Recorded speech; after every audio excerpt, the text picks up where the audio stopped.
Okay. And we're live. My game library. Add a game. Redeem product code. Fuck, I found it. Gotcha. Yeah. Worst thing is this is a game that kind of makes me really want to fucking play it. What is it? Theme Hospital? No, Burnout Paradise. Oh yeah.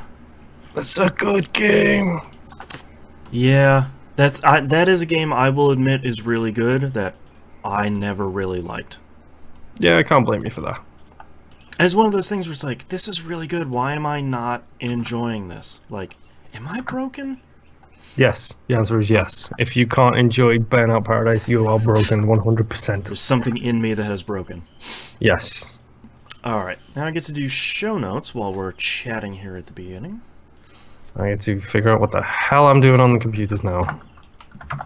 Thanks, man. I'm typing out messages to people in Discord, in our Discord, while doing the pre-show. This is very weird. Oh, is Octageddon the game I was thinking of? Yes, it is. Dude, why you gotta make me so big on the stream, What's man? up, everyone? Brandon here. Alright, here.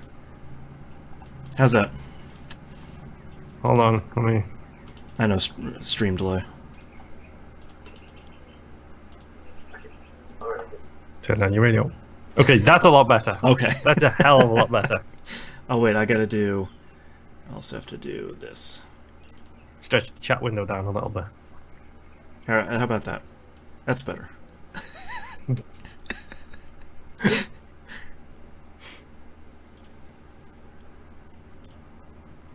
I'm waiting. Yeah, that's perfect. That works out. It works out really well, actually. Yep, everything's going great. Yep. Alright. Is that there? Is that... I hate my nervous tick of touching my beard. Like, if my hands have got nothing to do, I just sit here and play with my beard, and it's very pet your annoying. beard a little. I do it too. My daughter does it when she's falling asleep. She reaches up and does this. Plays with the beard. Yeah. I do it all the time. I don't know why I do it. I just do it. It feels good, It's probably man. because I've also got the weird gap in the middle of my chin. Like, if you look down, if I actually tilt my head down, you might be able to see the V down the middle of my chin, where it just doesn't grow right directly on the bottom. I mean, I can't grow this part, so... Dude, have you seen how thin this section of my face is? I feel like everybody always expects a beard to just be uniform. It's like, no, man, Yeah. I got like a bald patch right here. Like, Yeah, beards are weird, man. I've got one right here, like on this side of my face. Like, there's just a little tiny bald patch that if I trim it too short, it's a very big patch that you can just clearly see. Welcome to the stream, everyone. Beard talk. How's your beard? Welcome to NPR. We're talking about beards today. On Beard Chat. I've still never listened to anything by NPR. I like NPR a lot. But I think it's really easy to fall down the NPR hole of like... I don't agree with everything that NPR says, and I think for a lot of people that's sort of heresy. And I don't know, I think you need to be careful about any news source. You know, don't make it your only news source. Mm-hmm. And that especially goes for something like NPR. Like, to be honest, like, I tend to get my news from the BBC. Mm-hmm. Like, I go to the BBC's news site and read their reports. But the problem I have with the BBC's news reports is they are so determined to be 100% down the middle, specifically about American stories, that they don't actually give an angle on it. They don't, like, report anything? No, they just tell you, oh, this happened. Yeah, it's like, well, I know. Like, that's why I'm here. It's like, tell me more. Tell me about the implications about these things. Tell me if, you know, A, B, or C, you know, what's it going to do. Don't just say, someone tweeted badly. Right. Except for, you know, there was an NPR thing I liked on Twitter earlier today that man knocked unconscious by goose his friends shot down after it landed on him. I was just like, what? I was just like, you know what? So hold on, let me just get this series of unfortunate events in order here. Yeah, a bunch of guy shot guy shot a goose because they were going goose hunting. So Yeah. a guy shot a goose, killed the goose. The goose fell from the sky, landed on this guy's head. Yep, knocked him out. And it was just like, you know what? Great. That's awesome. I'll take that. That's fine. I have a new trash bin as well. Yeah. Hey. Ooh, look at that. Meshy. Yes. My disinfectant wipes for when I get gunk all over the keyboard. Oh, yeah. Fun fact about me, folks. Despite being a relatively good gamer, because I don't like to toot my own horn.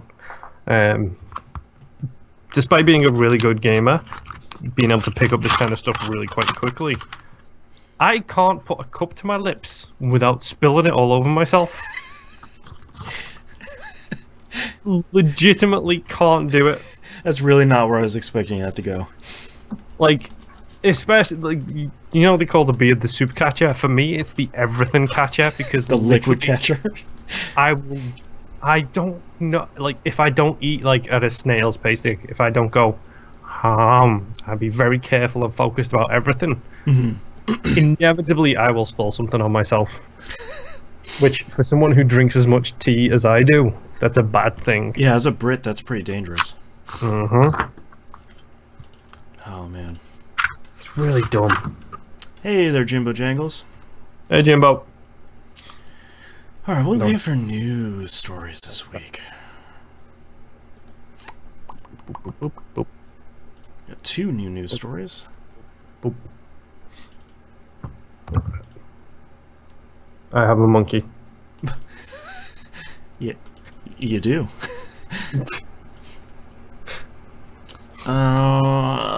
Oh yeah, we'll report on that. Oh, not gonna lie, I totally. I was watching the No Quarters guys Foti episode, which I love the fact that they call it the Foties. But I absolutely loved that Late Shift got a shout out from Chuck. So nice. happy. And on their to-do list is Prey. Yeah. The only thing I can hope is that Prey continues to be at an affordable level for long enough that people just, like, a little bit, you know, every couple of months, more and more people check it out. I was literally about to send my mother a scathing text message. Yeah. This is a birthday card. Yeah.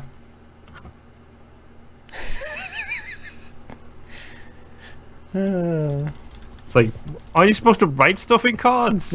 Isn't that kind of the whole point? She did. Yeah, they wrote some words for her. Oh, nice. It tells you how much attention I pay, though, if I'm opening my birthday cards like 5 days after my birthday. Yeah. It's because I don't care. It's just another day. Yeah, I've never been super big on my about my birthday. Not like a Grinch or anything. It's just sort of like, yeah, okay. Just leave me alone. I can play video games. That's fine. I think my cousin might want me to move back to England at some point. Yeah. Hint, hint. Wink. Do you miss the Union Jack? Do you miss it? Come on, you know you miss it. The Queen misses you, Moon. No, the Queen doesn't know I exist. And the Queen didn't step in and stop this whole Brexit stuff, so she doesn't care. That's true. Oh, maybe the Queen's watching the stream right now. That'd be great. And if she does, she'll get the wonderfully out of focus you. That's just on your side. No, it's not. 2 different cameras. Yes, it is. Use the bad camera for you. That's the one I forgot. Yeah.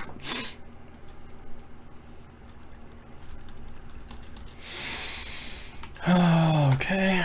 4 news stories already. Sheesh. Close, close, close. Oh, speaking of which, I said I was going to talk about our pre-show, so let's talk about The Shape of Water. Oh, yeah. Yo, that movie is crazy. People seem to really love it. It's... I don't mean this to sound as bad as it's going to come out. It's a little bit pointless. Okay. But pointless in the way that I'm trying to think of other movies that have done it this well, where it's just a simple tale told well. It's like, it's not the end of the world. It's not Hellboy or Pacific Rim, where it's, you know, monumental stakes. Yeah, it's literally just the story of two people, and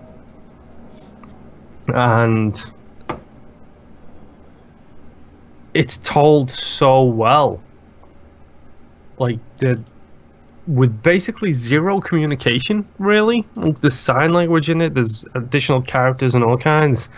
It's a genuinely fantastic movie, but I can say that from the cinematography side, I don't know if I enjoyed it that much. So I like it, but I don't know if it's one of those incredible, you know, top 10 movies. And I am totally overrating the chat with my image, Mr. Make Moon as big as possible. And thank you, Jimbo. It was my Christmas present to myself. Now where's your title? Boop, boop, boop, boop, boop, boop, boop. There we go. The more guy can get away with, and everybody else can go to hell with. Yep. God, I'm so sick of that stuff.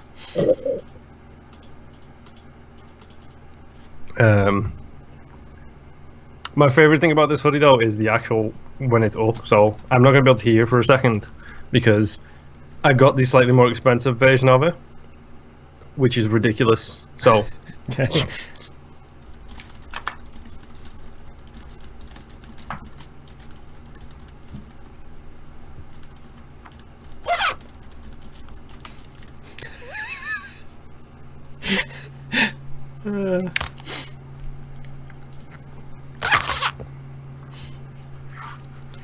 That was a really good sound effect, because I was staying quiet and all of a sudden it was just zip. But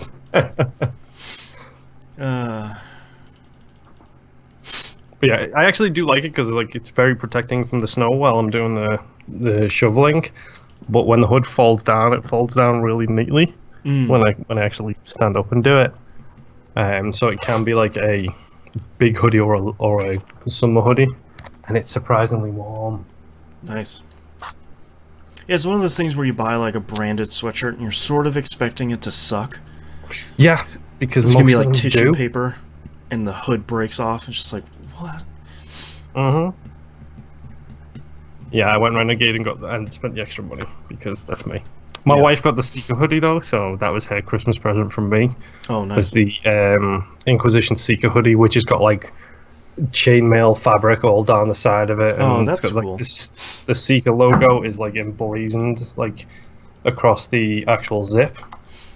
That's pretty cool. So, they make some really nice stuff. They do. The weirdest part of it for me was the fact that I ordered it from BioWare's site and ThinkGeek shipped it to me. Oh, weird. I didn't realize that. I didn't either until I got a package from ThinkGeek. Now owned by GameStop. It's like the Harry Potter hoodie that I got, though.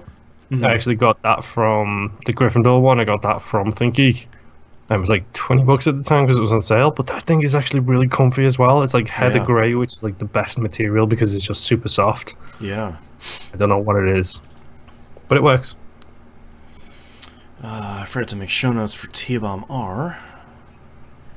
Let's do that real quick while we're waiting for the rest of the people that don't care about football to join us. So, hi Jimbo. So no one else.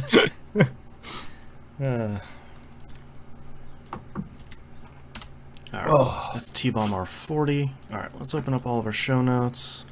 I'm assuming it's Patriots, by the way. I actually legitimately don't know who's playing, but I'm assuming the Patriots are in it because they're in it every goddamn year. My brother lives in Philadelphia, so I know the Eagles are in it. Okay, so the Eagles and the Patriots it is. I'm just going to Google Super Bowl. Super Bowl L11. The Eagles versus the Patriots at Super Bowl. Yeah. Yeah, I just Googled Super Bowl, and there's like one of those breakout boxes at the top of the Google results. Yeah. Nipple Milk 909 says, I give a rat's ass about Super Bowl. Me too, Nipple Milk. Me too. Great name, by the way. Yes. Totally not appropriate for the show proper, but great name. That's good.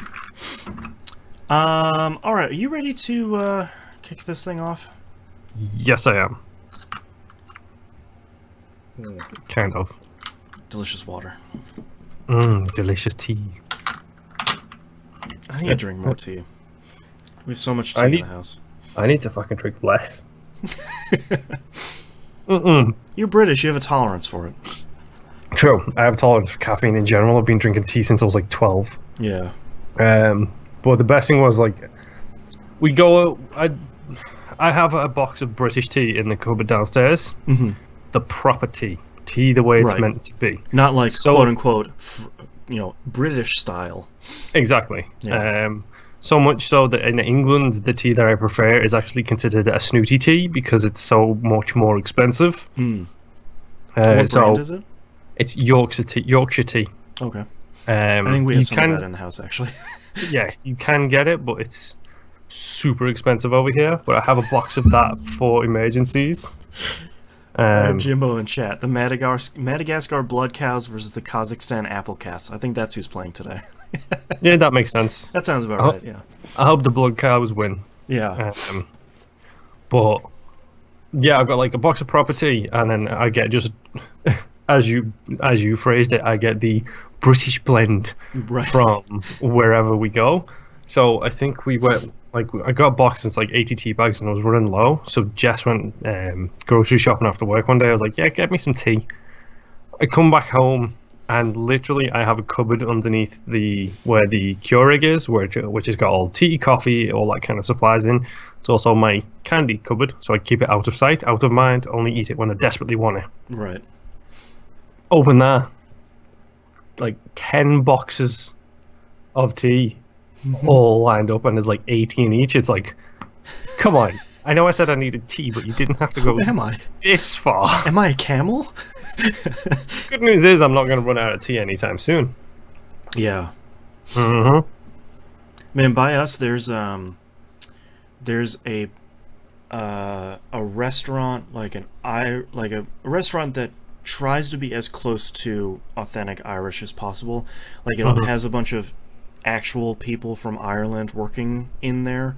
We've got one of them here, but for English, called the Old Toad. That's a great name. But right next to it is actually basically a British store, which I originally thought was going to be kind of dumb. But all they carry is, and of course the only people that are working are actual Brits, they carry all of the actual imported British stuff. So like when we go there, my wife is just like scooping tea off of the shelves, like, come to me. Yeah, tea's the best. Like I understand the whole thing, but like I got into an impassioned debate with somebody this week about whether or not it's okay to drink iced tea and iced coffee. It's like, you can drink them, but they're so gross. Like iced tea over here is just pure sugar. Yeah, see, that's the thing that I like being out here, is sweet tea doesn't exist out here. It's just unsweetened iced tea, and that's my jam.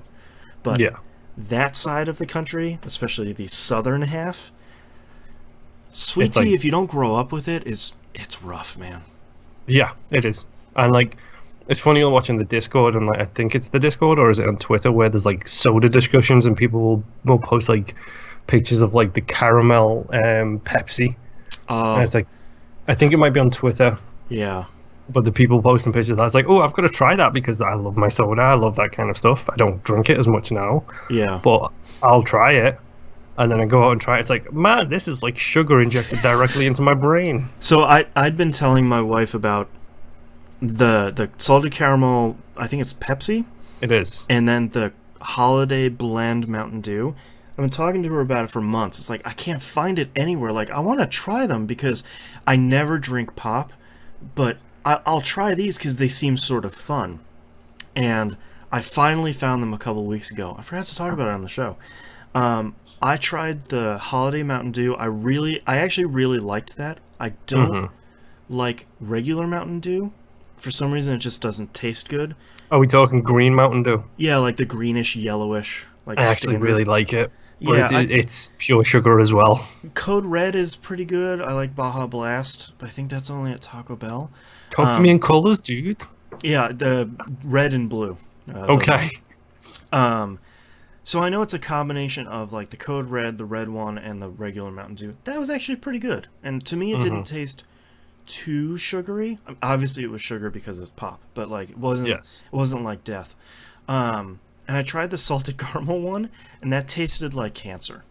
Like, it's so like what I told my wife is like it was very clearly fake caramel flavoring, which number one is bad because it tasted like burnt caramel.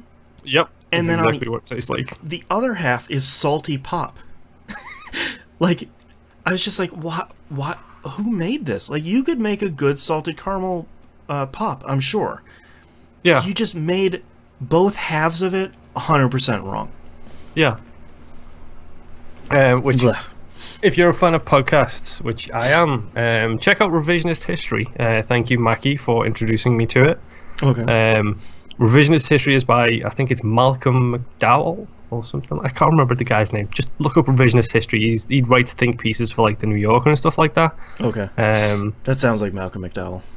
But he did it. He's just finished season 2 recently, and one of his episodes is on how McDonald's broke his heart by changing the way fries get cooked.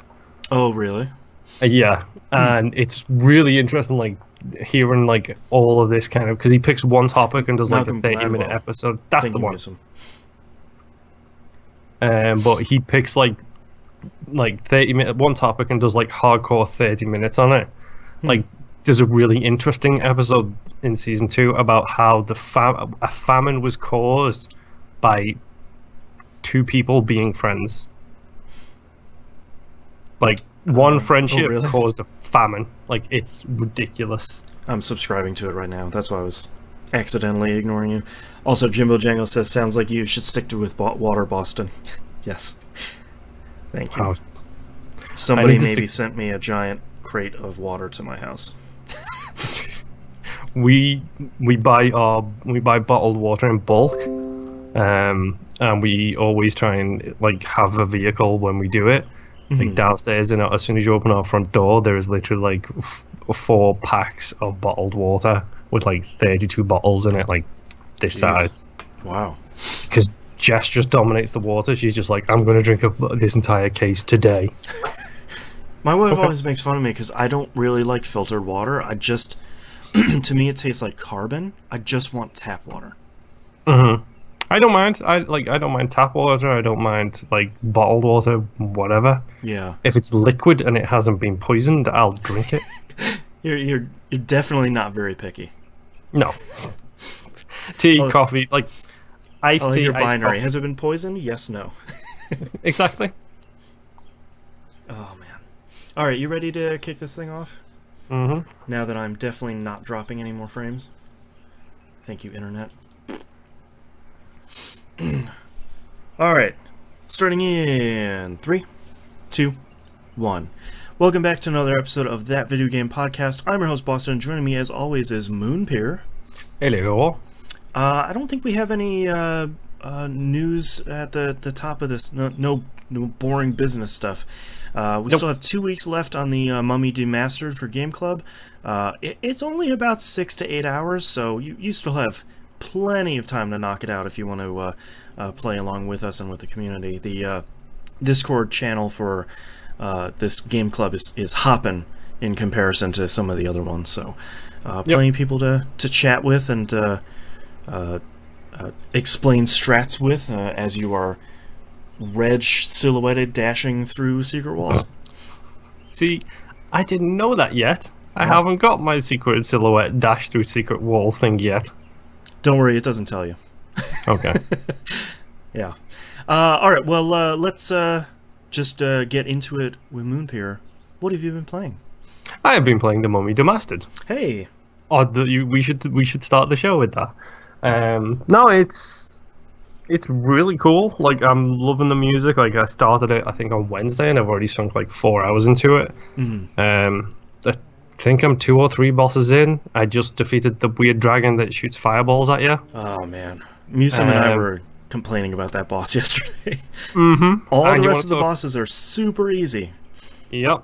I want to talk about really, really bad game design. Here's a giant pit that you fall down, Mm-hmm. and your dead body is at the top of said pit, and then he knocks you into the hole Yep.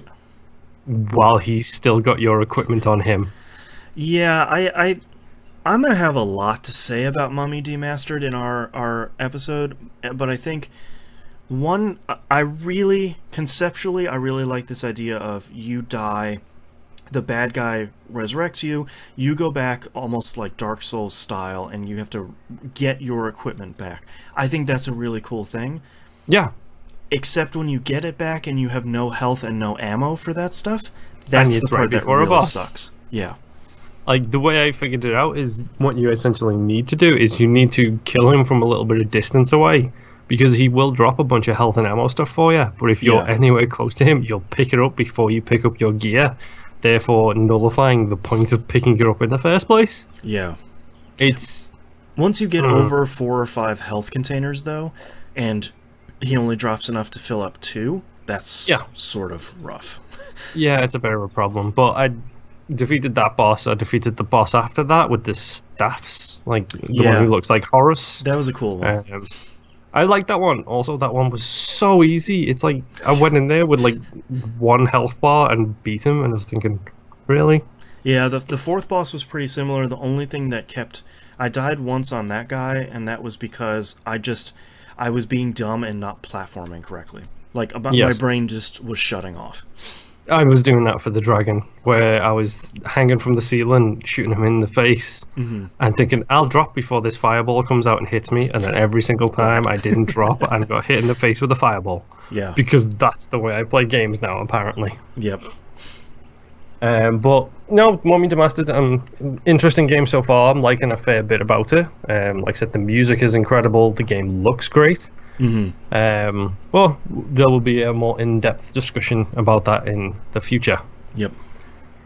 So I other than that, I did a quick dip. I dipped my toe into the Forza Horizon world because you know, it's Forza Horizon. The game looks beautiful. It's fun to just drive around. Not a whole lot more I can really add onto it other than, yo, Forza Horizon 3 is great. I played a bunch of that this week. Part of the reason was I saw that I had a danger sign that had 0 stars on it. I was like, no, this isn't gonna do. Like, I'm gonna bust out my 999X series car, and I'm gonna hit some ramps. And I found out it was in the middle of a river. Yep. So you need your off-road vehicle. Yeah, which I didn't really have any great ones. So it was kind of fun because I couldn't take my super powered, overpowered drag racer in there. I had to kind of keep going back and forth between this and another one, tuning my car a little bit, and it took me probably 2 days worth of playing, a half an hour here, half an hour there. And when I finally got it, I beat it by like 2 feet. I was like, yeah, ooh, got it. I'm glad you got it. I was going to suggest the Bowler if you're ever looking for a good, powerful off-road car. Oh, okay. The Bowler S, I believe it is. Basically, it's like a Jeep.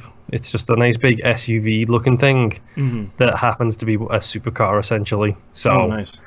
If you're ever looking for it, try that one out. But beware of the ridiculous throttle and torque pull that thing does, because it will spin out at a moment's notice. It's just so powerful. Actually, from last week's Forzathon, what did you get? Which is great that they're still doing it. I know. I don't know how they're still doing it. They seem to have increased the time as well, because now it's not just like Thursday, Friday, and Saturday. Now it seems to be like, now it seems to be a 7-day one. Yeah. I actually won the Halo Warthog and decided to take it out just for poops and giggles, and it's actually really good. It's actually a really good off-road vehicle. The one downside for that is it's super fat. Like, it is a big backsided machine. Like, that is... It's in races, it's kind of difficult because you'll get tiny little minis cutting you on the inside. Yeah. And then you're in this, like, boat trying to turn around the corners. It's just so hilarious. Maximus Prime in chat says the Lamborghini SUV is great too, which, yes, it is, it is shockingly good. And he asks, Forzathon? So I guess we haven't talked about Forzathon maybe ever on the show. But basically, it used to be like every weekend, but now it's every week. They have 4 challenges, and it can even be dumb stuff. It's like win a tournament in a Ford, which is easy. Or it can be 2 like stars on a drift zone in a Lamborghini. Yeah, or like the one that I got the other day for the new Forza-thon is like get like a skill chain that's over 33,000 points, which is basically just do 1 race, and it gives you like 35,000 XP, which is a level and a half. Yep. And it's basically every week they just have 4 challenges that get you XP and a ton of credits or a car if you complete all 4 of them, and it's just a little bit of fun extra stuff. It's almost like their version of daily or like weekly challenges. Yeah, and they usually give you. Usually, it works out to be like a couple of like lucky wheel spins, a bunch of credits, maybe a bunch of rep or XP, and usually they'll drop at least 1 vehicle reward in there as well. Yep. And then some weeks something cool if you do all 4. Yeah, it's like complete all these other ones, and you'll unlock this special car. Yeah. Generally speaking, they've worked out really nicely. Like, I've got a lot of vehicles from doing them, and it's a really good way to get a bunch of rep to unlock the skill tree that you can get. Yeah. Which unlocks, like, you can get one of the best cars in the game just by getting to the top of one of the skill trees and just being like, oh, I now own this car. I think I just bought that one. It was like 30 skill points or something. Yep, something along those lines. I haven't driven it. I should go do that. Yes, you really should. Yeah. It's the best thing about that game to me is if you have whatever their stupid music service is called. Like, they had that thing, I think. Yeah, they had that thing where you could sign up with Groove and blah blah blah and do all the other stuff. If you have a Windows account and I believe digital versions of your music, you can just put them on a Groove cloud basically, and then have that on the Groove station in the game without paying the subscription. Right. So, like, I know my wife, for example, loves to drive around Forza in Australia listening to country music because that makes sense. My wife loves the country music. Yeah. So she's driving around, and all I can hear coming from next to me is her singing along to this country music tune while she's drifting around corners. It's quite surreal, really. Yeah. But no, yeah, Forza Horizon. I don't understand how they keep making that game better. Like, I love 2. I had the downside of playing 2 on the 360 rather than the new generation. Yeah, me too. So that had some really bad issues there. There was a lot of walls and things that you couldn't go through, which didn't exist in the next generation version. But I think, to be honest, I think they've hit their peak with 3. Like, it's that Forza 3 moment of, where are you going to go from here? Yeah, like, without saying, like, you're just going to put it in somewhere else. And, like, now you're racing around Japan. It's, like, cool, but...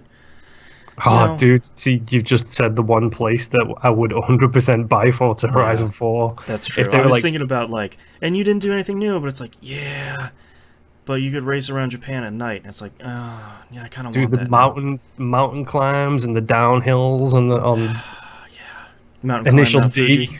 Yeah, exactly. I would be 100% in for that.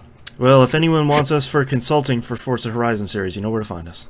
Yes, on the internet, where everybody exists. But no, yeah, Forza Horizon, it's so good. Yeah. And now we get into the problematic section of the show, because there's two things that is going to be really bad sign for you right here, Boston. Okay. The 2 games I'm going to talk about next, you know one of them, so I'll talk about that one last. Okay. I started playing Elite Dangerous again. Oh no. So my wife... Fun story, yeah. I have a friend in England who was actually my wife's friend before she became my friend as well. Her name is Louise. No relation to my cat. I always had fun with my wife because Louise would say, "You should buy this game," to my wife, to Jess, and Jess would be like, "Okay," and go out and buy it. Sight unseen, no interest, nothing. Nice. I have said to Jess multiple times, play X game, play Y game. Please God. Yes. Alpha Protocol, play it. It's your alley, 100%. This is actually good. Designed for you. Yeah. And her response is, nah, or I'll do you a deal, I'll play that when you get every achievement in Tropico 5. She just wanted to waste 400 hours of your time. Yeah, exactly. But if I say to her, buy a game because she'll like it, she refuses to accept this from me. If Louise says buy a game, she's in. Nice. And now it seems that my wife has become the Louise figure for her friend Kat. Okay. Where she will just say, oh, I bought this game, and then Kat will go out and buy it immediately. It's like, okay. So Jess finally, after not playing the game for ages, Jess completed her journey back from the center of the universe. Oh, congratulations. Yep, so she's got the achievements, she sold all of her credits. She went from 1 million credits to 30 million credits. Woo. So the mayor of space can afford to buy stuff. Yeah. And while Kat saw her playing it, Kat asked, what's this game? What's Elite Dangerous? Oh no. That's how it starts. Mm-hmm. Oh, you can be a pilot in space? Ooh. Literally, that was the response. It's complicated, but basically it's U equals space pilot. Right. Is the 4-word summation of Elite Dangerous. So today, Kat watched a bunch of tutorial videos. We told her to, just to give her a general idea. And now my wife and I are shepherding Kat through the early stages of Elite Dangerous. Nice. Right now we're doing some bounty hunting, and I've sold all my data at last, so I now have 68 million credits saved up. So, you know, it's going to be a problem because we started playing it again, and it's really fun. It's so complicated, but... Well, it's dangerous, too, because you have a new person... Elite Dangerous. It is Elite Dangerous, too, because... you have a new person to show, and like you get to show them all the cool stuff and bypass all the frustration that you experience, and then you're like, oh man, this game is actually really good. And a whole bunch of little tricks as well, like something that we didn't even know until like recent developments. Like, let's just say the game has been updated like probably about 10-15 times since the last time I played it. There's a whole bunch of additional control options, there's more information. Elite Dangerous runs in 4K, everybody. Ooh, so yay. On top of that, it also has the quality frame rate options on the X, which is what I'm playing it on, so that's good. Game looks more beautiful than it ever has looked before. The suns look scarier than they have ever looked before. The planets look so much better, like unbelievably so. But the community at large is still continuing to help everybody along. Nice. We discovered that there's a mode that you can set where in your control scheme, the hardest thing to do in Elite Dangerous is to go from destination to end point, because as you're powering up your engines, like it has the three drive system, normal space, what's it called, super cruise, and then frame shift. Frame shift is like a warp jump, so from star system to star system.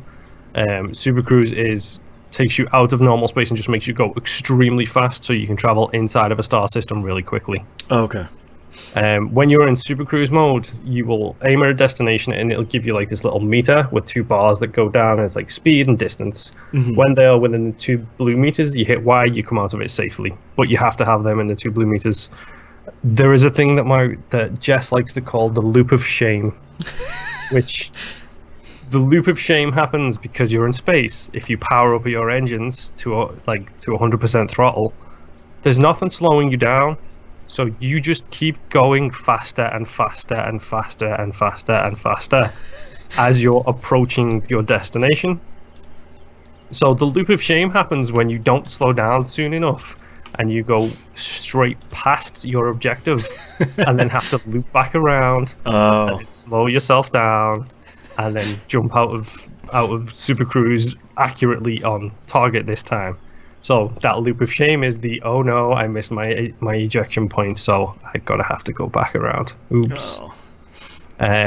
She discovered, thanks to the community and just handy little tips, there's a control thing which sets your throttle to 75%. So you can go full throttle at an objective like that, and as soon as you hit 7 seconds distance, like, because it'll tell you how many seconds you are away from it, as soon as you hit 7 seconds, activate your controls. In our case, we've done both bumpers. It sets your throttle to 75%, which, because you then set it from to 75%, it gradually slows you down as you approach the objective. Oh. And then it literally, if you do it at 7 seconds, you end up perfect every single time. Just drop out right on target. It's like a roll-in hole-in-one where it's plink. Exactly. So there's so many little additional points like this that the community is like, if you're struggling with X, this is a solution for you. If you're struggling with Y, here's a solution. Not to mention the ridiculous fan sites which are, oh, you want to do some trading? Here's a good trading route. Oh, the galactic market updated because it does it real time. Let's just amend that a little bit using algorithms. Here's the new trading route. Like, the fan community for this are insane, and I love them for it. Man, you falling in love with Elite Dangerous again is like, my wife decided to fire up Don't Starve earlier today because she wanted to play a little bit of it. I'm like watching out of the corner of my eyes like, oh, I can't play Don't Starve right now. I don't have the time. Oh, it still looks really good. Oh, this game's good. No, resist. Well, literally, we booted it up this morning. When I came down when I woke up, Jess was already playing with Kat. And they were talking about like tutorial stuff, jumping out of, because you can't form a wing with somebody until they are out of the tutorial zone, which is one jump. Oh, okay. So as soon as you make that jump, then you are suspect to everybody else being in your world.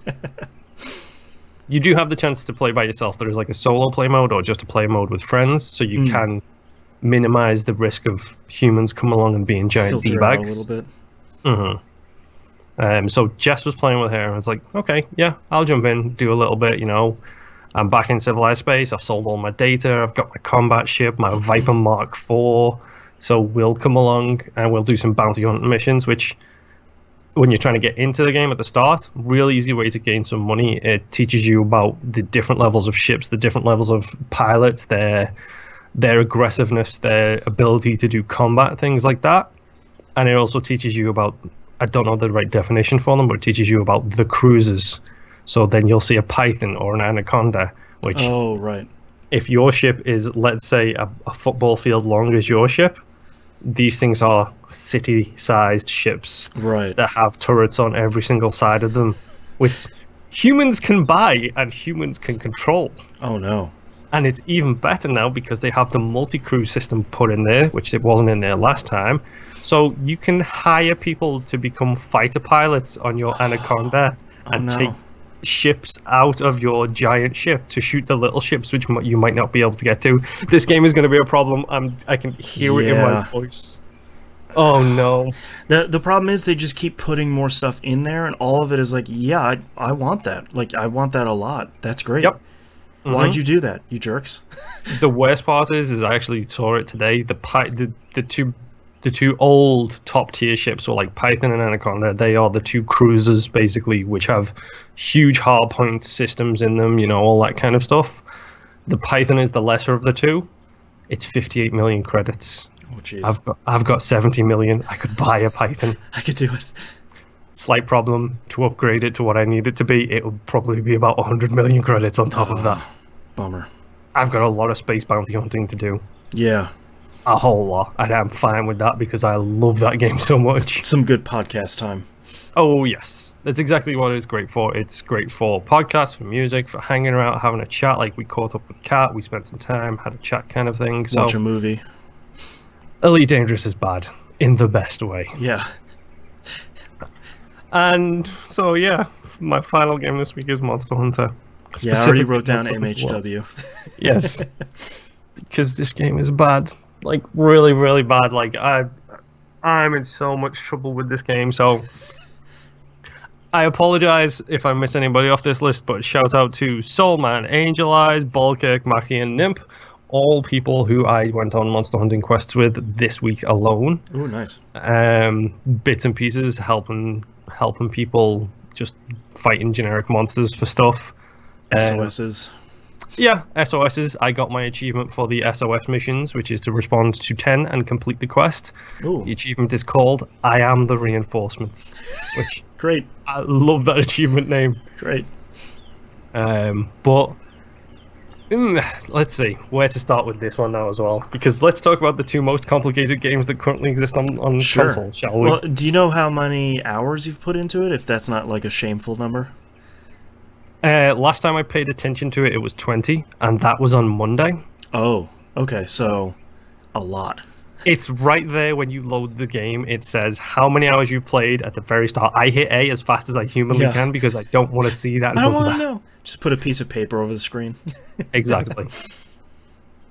So I think I talked a little bit last week about how like now I'm handling like the Great Jaggy and the starting big large monsters with ease. It's like, oh yeah, I go in there, wipe them out 5 minutes flat, no problem, easy.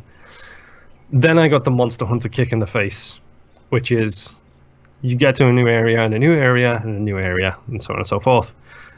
One of the new areas I came onto was like, oh, hunt this. I don't think it was the Taziki Ziki. I think it was like the Zanidros or something like that. I was like, okay, no worries, I'll go hunt that. Dead in one shot. Well then. Because as it turns out, that specific monster is an ice-based monster, and the armor set I had was weak against ice. Ah, okay. So, dead in one shot. I was lucky because I had Bulkirk along with me on that mission, so it was really handy to have someone who had actually, full credit where it's due, I was the highest in the guild. Not anymore. Bulkirk took that title from me, last I checked. Wow. Things may have changed. But he helped me, he supported me during that mission. I immediately changed my armor out to my secondary armor, which is not as weak against ice. It didn't have a negative. So it was like 3 hits to kill him. Or 3 hits for him to kill me, I should say. Okay, making progress. Exactly. So I changed out my armor because the problem is the first time you run into a monster, you haven't researched the monster, so you don't know his strengths, you don't know his weaknesses. Okay. You know, the first time you bump into them, like when you start tracking them, you just get a monster symbol and a question mark and a level for your research. The more you hunt that monster, the more the research goes up. So firstly you learn his habitats, then you learn what you can break on him. Oh, so cool. I didn't even know about that. That's cool. Yep. So the scout flies, which is the little green things that you chase everywhere, you can set them on a target. They will find that target like super quick. So like if I go into a really early level and someone's hunting a Great Jaggy, if he's on that map because I've hunted him enough, he is already on my map marked exactly where he is, and I can just go, oh, he's right there, and then we head over there. And it sort of acts like Dead Space's idiot line, right? Yes. Where like leads you right to whatever you've chosen as your target. Yep. So when they are leveled up enough, that's exactly what they'll do, is they will take you on the path to that target. Unless you're in combat, in which case they come back to you. Get out of combat, they come back out. Has that replaced the paintballs from earlier Monster Hunter games? 100%. There are no paintballs in this game. Great. That's a great quality of life improvement. For anyone that hadn't played the previous Monster Hunter games, basically when monsters run from area to area, like you beat the crap out of it, and it says, well, I'm not going to stick around for this, and it scoots off to somewhere else. And one of the previous ones, you'd have to throw a paintball at it to mark it, to make sure you knew where it went. Otherwise, you were just going to keep passing between loading screens looking for this monster, and now it just says, you know, follow this line. Which is the line optional if you still want to? You can track whatever you want. Okay. So if you unpin it in the map, you stop tracking it. Okay. And if you stop tracking it, it will automatically track whatever your primary objective is. Okay. So it's actually really handy, and like the first time you go into an area, the first time you see one of these monsters, like you will do enough research to figure out where they live, like I said. Then if you hunt them a bit more, then you find out what you can break on them, which becomes a weak point, what their elemental weaknesses are. So, for example, it's pointless using a thunder attack against a ground. Like the Diablos, I think, is immune to thunder because he is a hardcore ground-based dragon. So the elemental system doesn't work if you're using lightning. But then, if you research them even more, it tells you what they drop when you destroy those parts. So it gives you an item list. So if you're looking for something, you can actually see what you want from those monsters. Oh, that's good. And it was 3 stars. Like, it was like, oh, here's 3 stars. Once you've researched up to 3, if you stop hunting that monster, what would happen is that bar would go down. So it wouldn't go down past 3 stars. It would just go down. So you would, let's say you had 3 stars on a full bar. You jump into a map, you immediately know there's the monster, there's his destination, there's his health status. You know, this is his current state. Which that's actually something else. When you've got the 3-star rating, if a monster is close to death on your map, a little skull flashes above him to let you know that's a really good time to capture that monster rather than kill him. Exactly. Yeah. I got my teeth kicked in a little bit by the ice dragon because I wasn't correctly set up for him. It's like, that's fine. Adjust my starter, adjust my armor, my weapon, go back in, use a fire weapon instead. Took him down kind of easily. Started basically the second tier of progression where it's like, okay, now I need to focus on elements. Now I need to be aware of, is this monster going to hit me with fire? Is it going to hit me with ice? You know, do a whole bunch of research by getting tracks, by getting information on the monster, just walking around the zone, all that kind of stuff before I actually take him on. Just so I can go to my book and say, what can I do to make this easier? Right. What do I need to get to make this armor better? Exactly. Right. In the process of doing so, I also ran across my 2 personal favorite monsters from the Dragon Hunter series, the Rathian and the Rathalos, which is the dragon that you've seen with the pointy face and the spiked tail and all that kind of stuff. Right. It's the male and female version of the same species. They're cover stars. Yes, exactly. Yeah. There is a quest to hunt both of them at once. Oh. They hang out together. It's a nasty quest. Yeah. The name of the quest is Redefining the Power Couple, which is very appropriate for it. I love when companies put, like, the quest names don't matter if that's, like, not a direct translation, and it probably isn't, but man, when they take liberties in the right places, it's so good.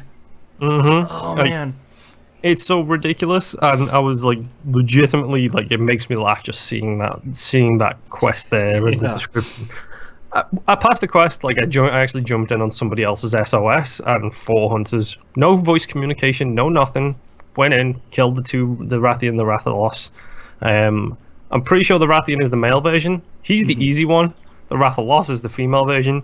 She's the queen bee. Bee in every single sense of the word. Right. Like, so devastating to fight them if you're not that prepared for them. But now I'm taking them down like butter. Like, no big deal. Easy. Yeah. Problem solved. So, get a bunch of upgrades. Did a little bit of progression in the story. Oh, wait. I just hit stage 3. I'm now on high tier mode. Where everything just got so much harder. Monsters' health increased, monsters' damage increased. There is a new Rathian about, apparently. Which it's very much like Binding of Isaac, where you beat something and it says everything is terrible. The game just got harder, and it's like, oh no. Yep, 100% it is that moment. Because I progressed a whole bunch through the story, and there's a bunch of stuff going on right now that I don't want to talk about because I don't want to spoil these little moments for people. Right. But yeah, the game just opened up a whole new level of interesting on me, to the point where it's like, you've already put, let's say, for an example, 60 hours into this game. Hypothetically. Hypothetically. Here's the chance for you to put another 260 in. Right. Should you so desire. Like, I unlocked the full weaponry at last. Oh, okay. Upon what is potentially completing the game, I unlocked the full weaponry, and I haven't discovered the monsters or the materials for half of those weapons on the end of the tree. Oh, that's exciting. So, hey, guess who's still got a whole bunch more Monster Hunter to play? This guy. That sounds so good. It is worth mentioning as well, like, they include a lot of the systems in this from previous Monster Hunter games, but they introduce them very slowly. Right. So, I love this guy's name. The Elder Melder is back. Oh, it's so good. Oh, Capcom. Yep. What have you done? Yep. And he is a guy who you give him junk materials and money and research points, and he will duplicate items for you. So, that sounds great.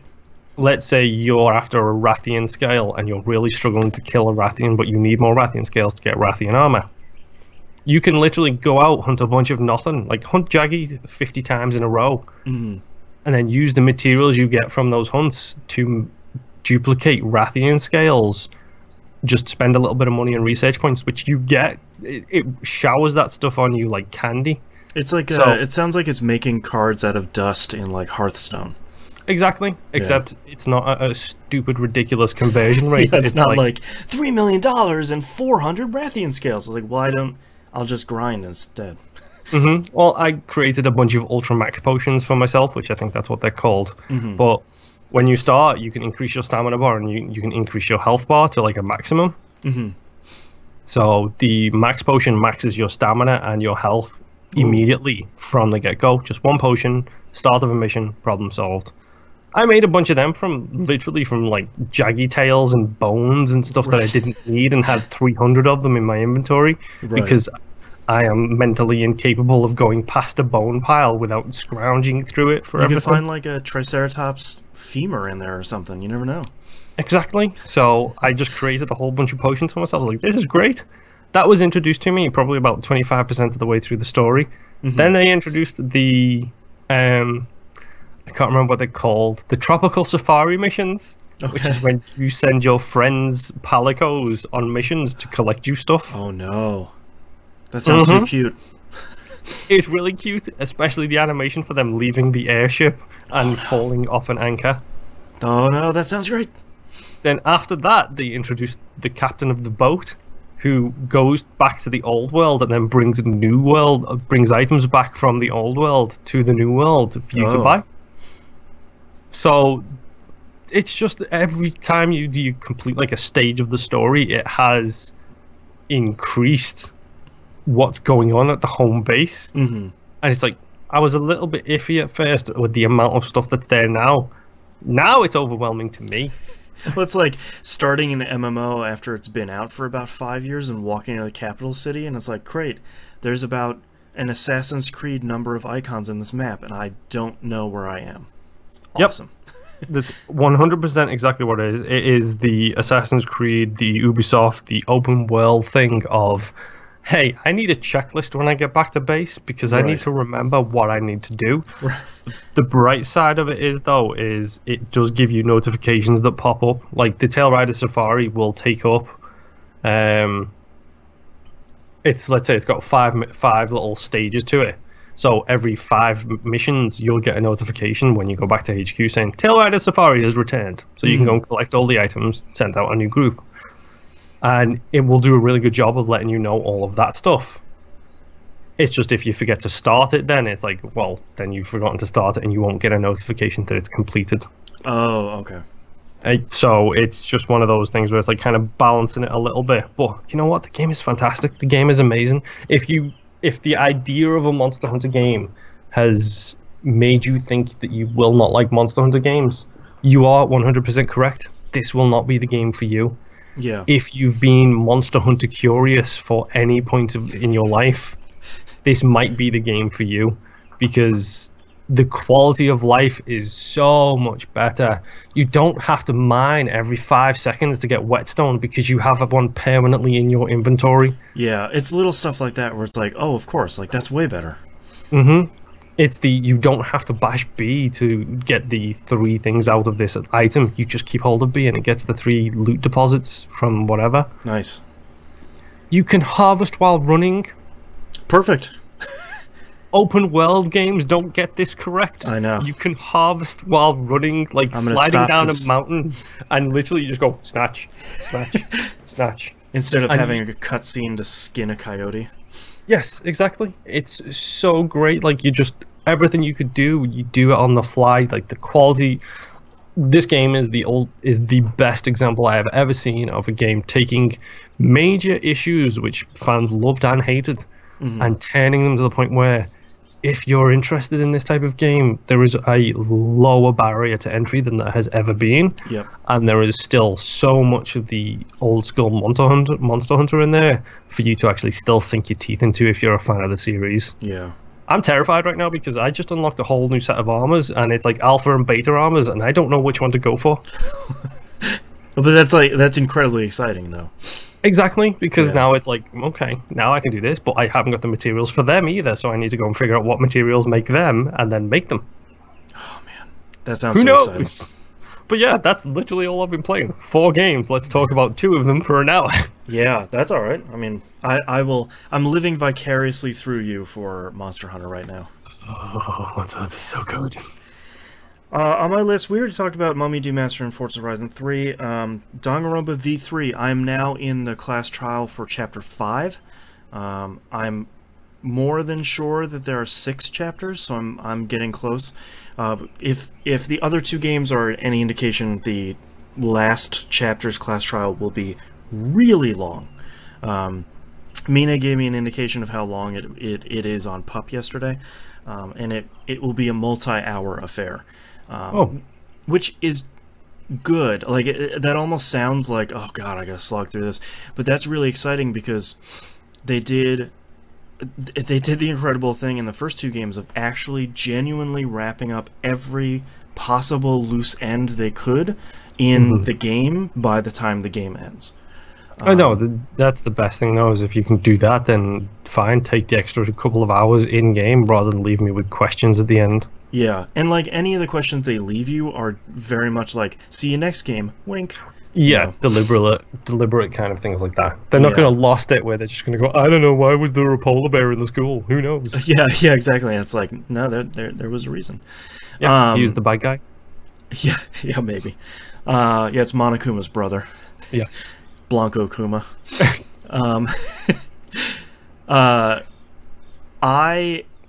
So far, I have not been let down by any of the class trials. The first class trial, for a lot of reasons, was really great. The second one, I'm obviously not going to spoil them, but the second one had probably one of the more intricate murder mysteries of any of the 3 games, and it was one of those where, like, going into the class trial, you sort of knew kind of a sketch of what was going to happen, and then as the class trial unfolds, you're like, oh, that was only like 10% of what actually happened. The machinations of how this person got killed and put where they were discovered is way more complex than I had ever thought. Yeah, the old Phoenix Wright trick. Yeah, and we were talking about this a lot on Pup, that the class trials really do remind me a lot of Phoenix Wright, but sort of expanded to, is I feel like when you go into Phoenix Wright, very infrequently do you get more evidence, or do you get, it's usually like, all right, we're going to have this testimony, and I have a piece of evidence, or I have a piece of knowledge that I know will sort of bust what's going on. And the thing that I love about Danganronpa is sometimes in the middle of case, you'll get new evidence where someone will be like, oh wait, I remember, like, putting together 2 people's testimony with an action that happened is actually gets you the result of here's what actually happened, and that sort of turns the case on its head. Yeah. But there's also, like, we were talking about this, that there's a really great flow to how each chapter goes. At the beginning, you're sort of hanging out with your classmates and saying, like, well, that was really messed up, that last class trial, huh? Hope nobody else dies. Whoops. Second phase, found a dead body. Yeah. And it's almost always a shock on who it is, because as you continue to go through the cases, at a minimum 2 people have to go, like the victim and then the culprit. So, like, by the time you're in the halfway point of the game, the number of people that are in the school have significantly decreased, and by the time I'm at the end of the game, I won't say how many people survive, but I'm assuming it becomes one of those things as well, where you're like, oh, I like that character, wait, now they're dead, or wait, now they're the murderer. Yeah, exactly. And like, there was one case where I'm like, I was making friends with one of my classmates in the chapters leading up, and then I find out that they're the culprit, and I was like, oh, well, that's a big bummer. Yeah. And like, you do really, the game does give you just enough time with everybody sort of in the class trial and in the investigations and throughout the whole game to actually start liking these characters. So like you said, when you do find a body, you're sort of like, oh, it was them? That sucks. Like, or in one case in the game, I was like, it was them? All right, yeah. Like, I hated them. That's all right. They can go. But like, where the point I'm at the Chapter 5 class trial, and the number of students are left is small, and like it is with the other games, it's sort of, you really like the people that are left. So, but somebody in the room is the murderer. So Yeah.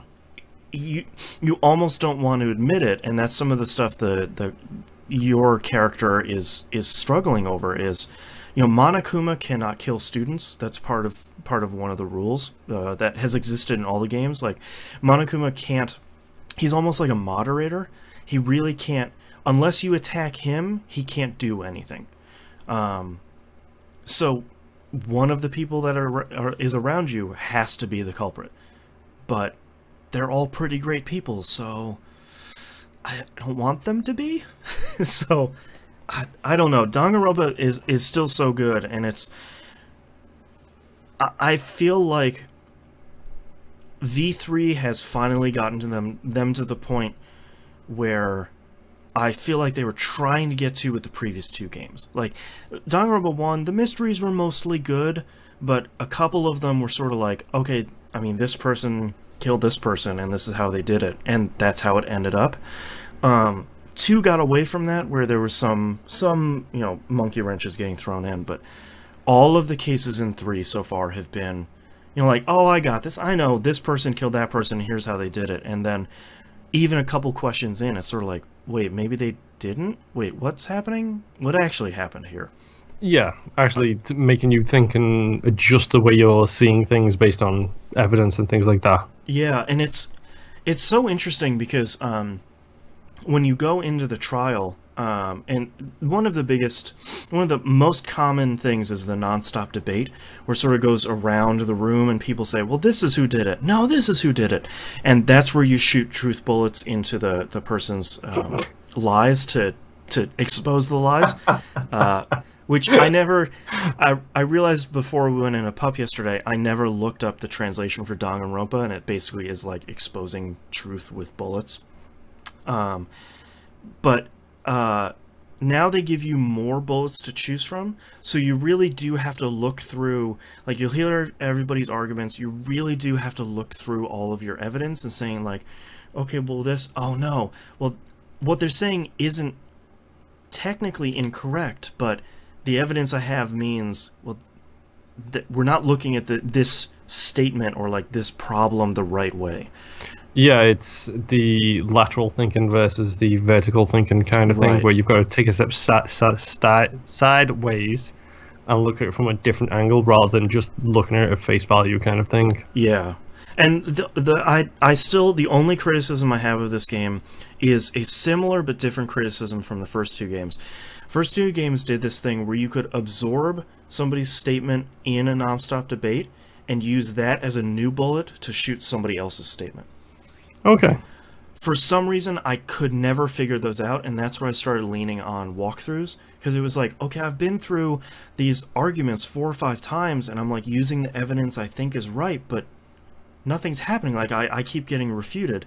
And this one also has a similar effect where if you excuse me, if you hold down the triangle button is typically just shoot a bullet into a statement. If you hold down the triangle button, it flips the statement and turns it into a lie. And sometimes you have to lie to expose the culprit to move on in the trial. Okay. For me, again, that's a thing that I can't actually figure out.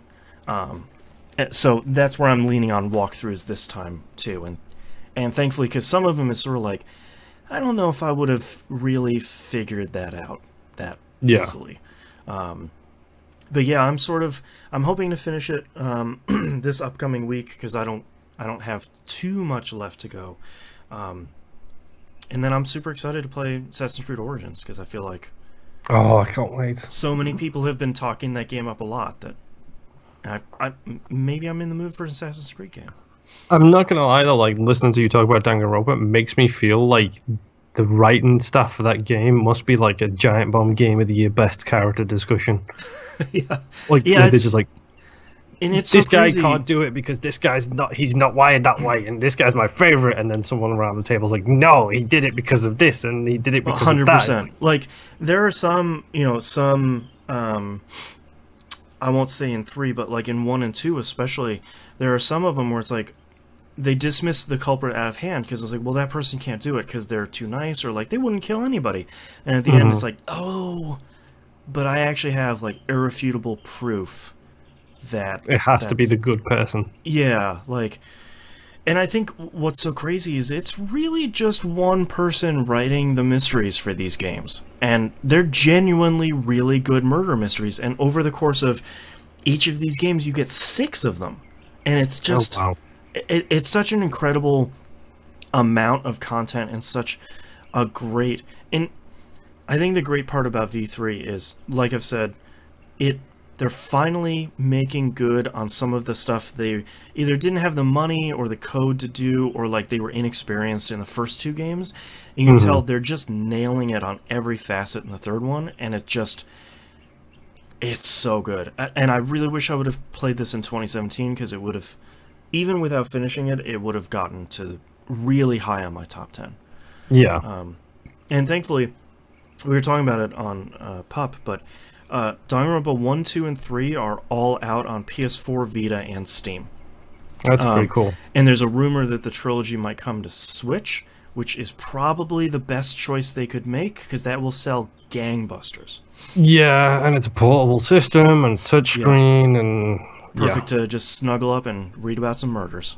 But even if someone doesn't have a Vita or a PS4, the PC versions are really good, and they go on sale pretty often. So, I mean, I'll reiterate it again as I get deeper in. My 3 starter visual novels here: 999, and then the 2 sequels, Steins Gate, if you can put up with a lot of anime, and then Danganronpa. And Danganronpa start with 1, and just at the very least play the 3 games, but also put the anime in there too, because it's really good.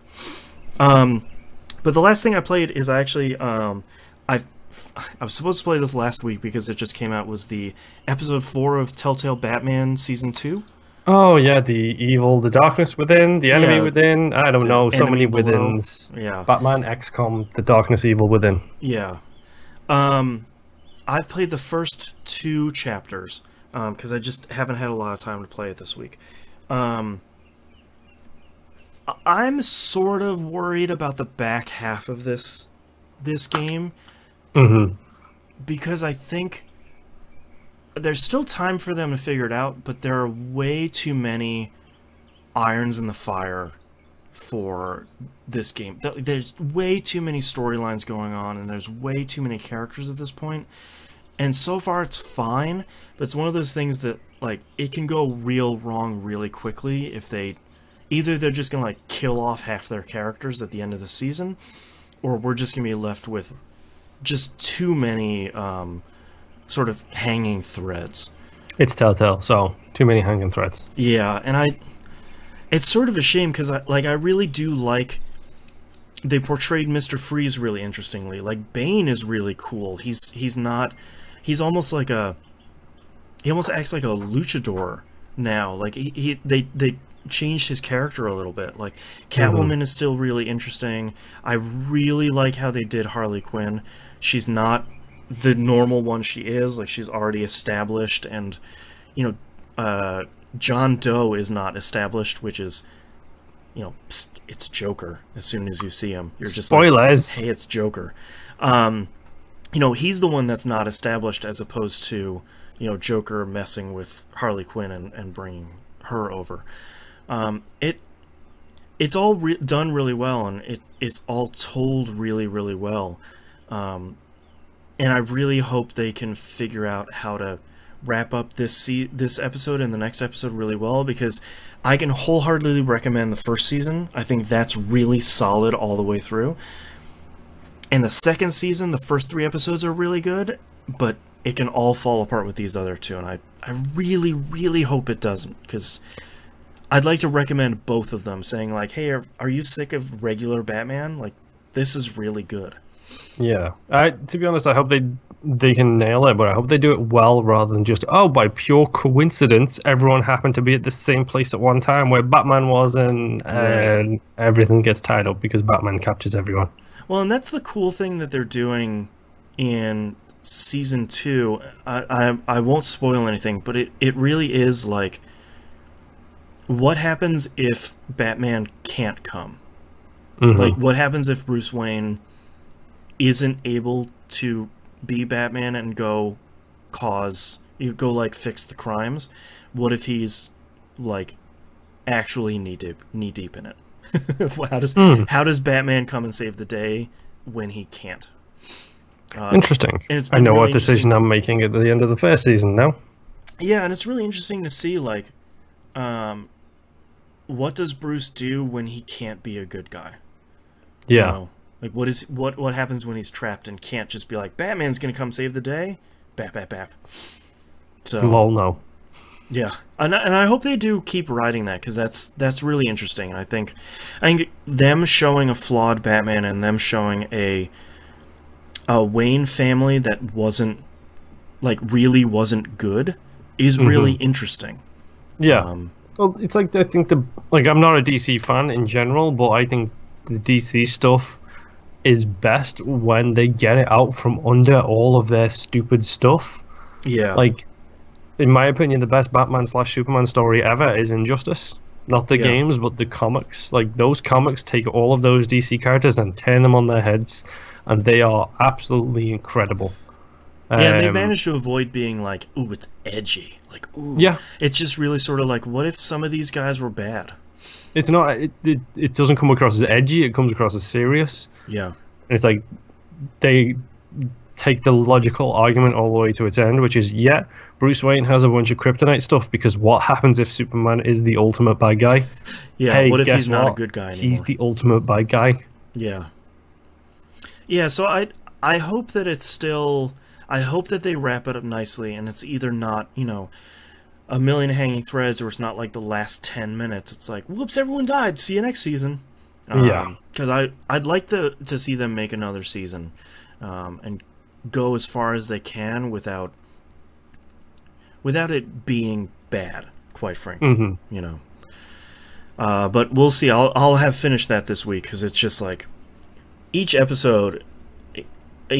chapter in each episode is like, at this point it's like maybe a half an hour, so it's, you know, 4 to 6 hours a piece is not that bad. It's just sort of figuring out when can I sit down and find time to play it when my daughter isn't jamming on the controller because she likes the light bar on the controller, which does not work well for any games. But that's all I've been playing this week, so let's take a break. Break time. Break it down. Thank you, Mason, for that title. I didn't catch that. And hey, I got that one as well. Hey there, Mina. I didn't really have lunch, so I'm gonna have a little bit of a pressed by kind bar. Delicious. Let's go completely the opposite ways of each other, shall we? Okay. You can have your healthy sandwich bar, and I'll have a little Debbie chocolate cupcake. You know, if I wasn't allergic to wheat, I'd probably have one of those. Because those things are good. Hey, it's my birthday gift to me from me, so shush. Hey, I'm not judging. Oh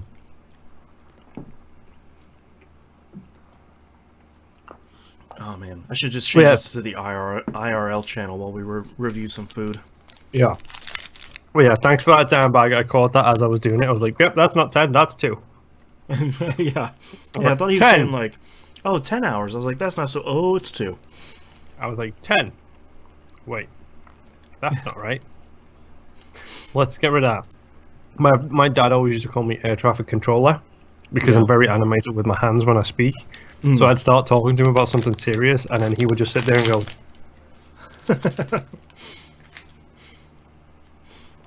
Thanks, Dad.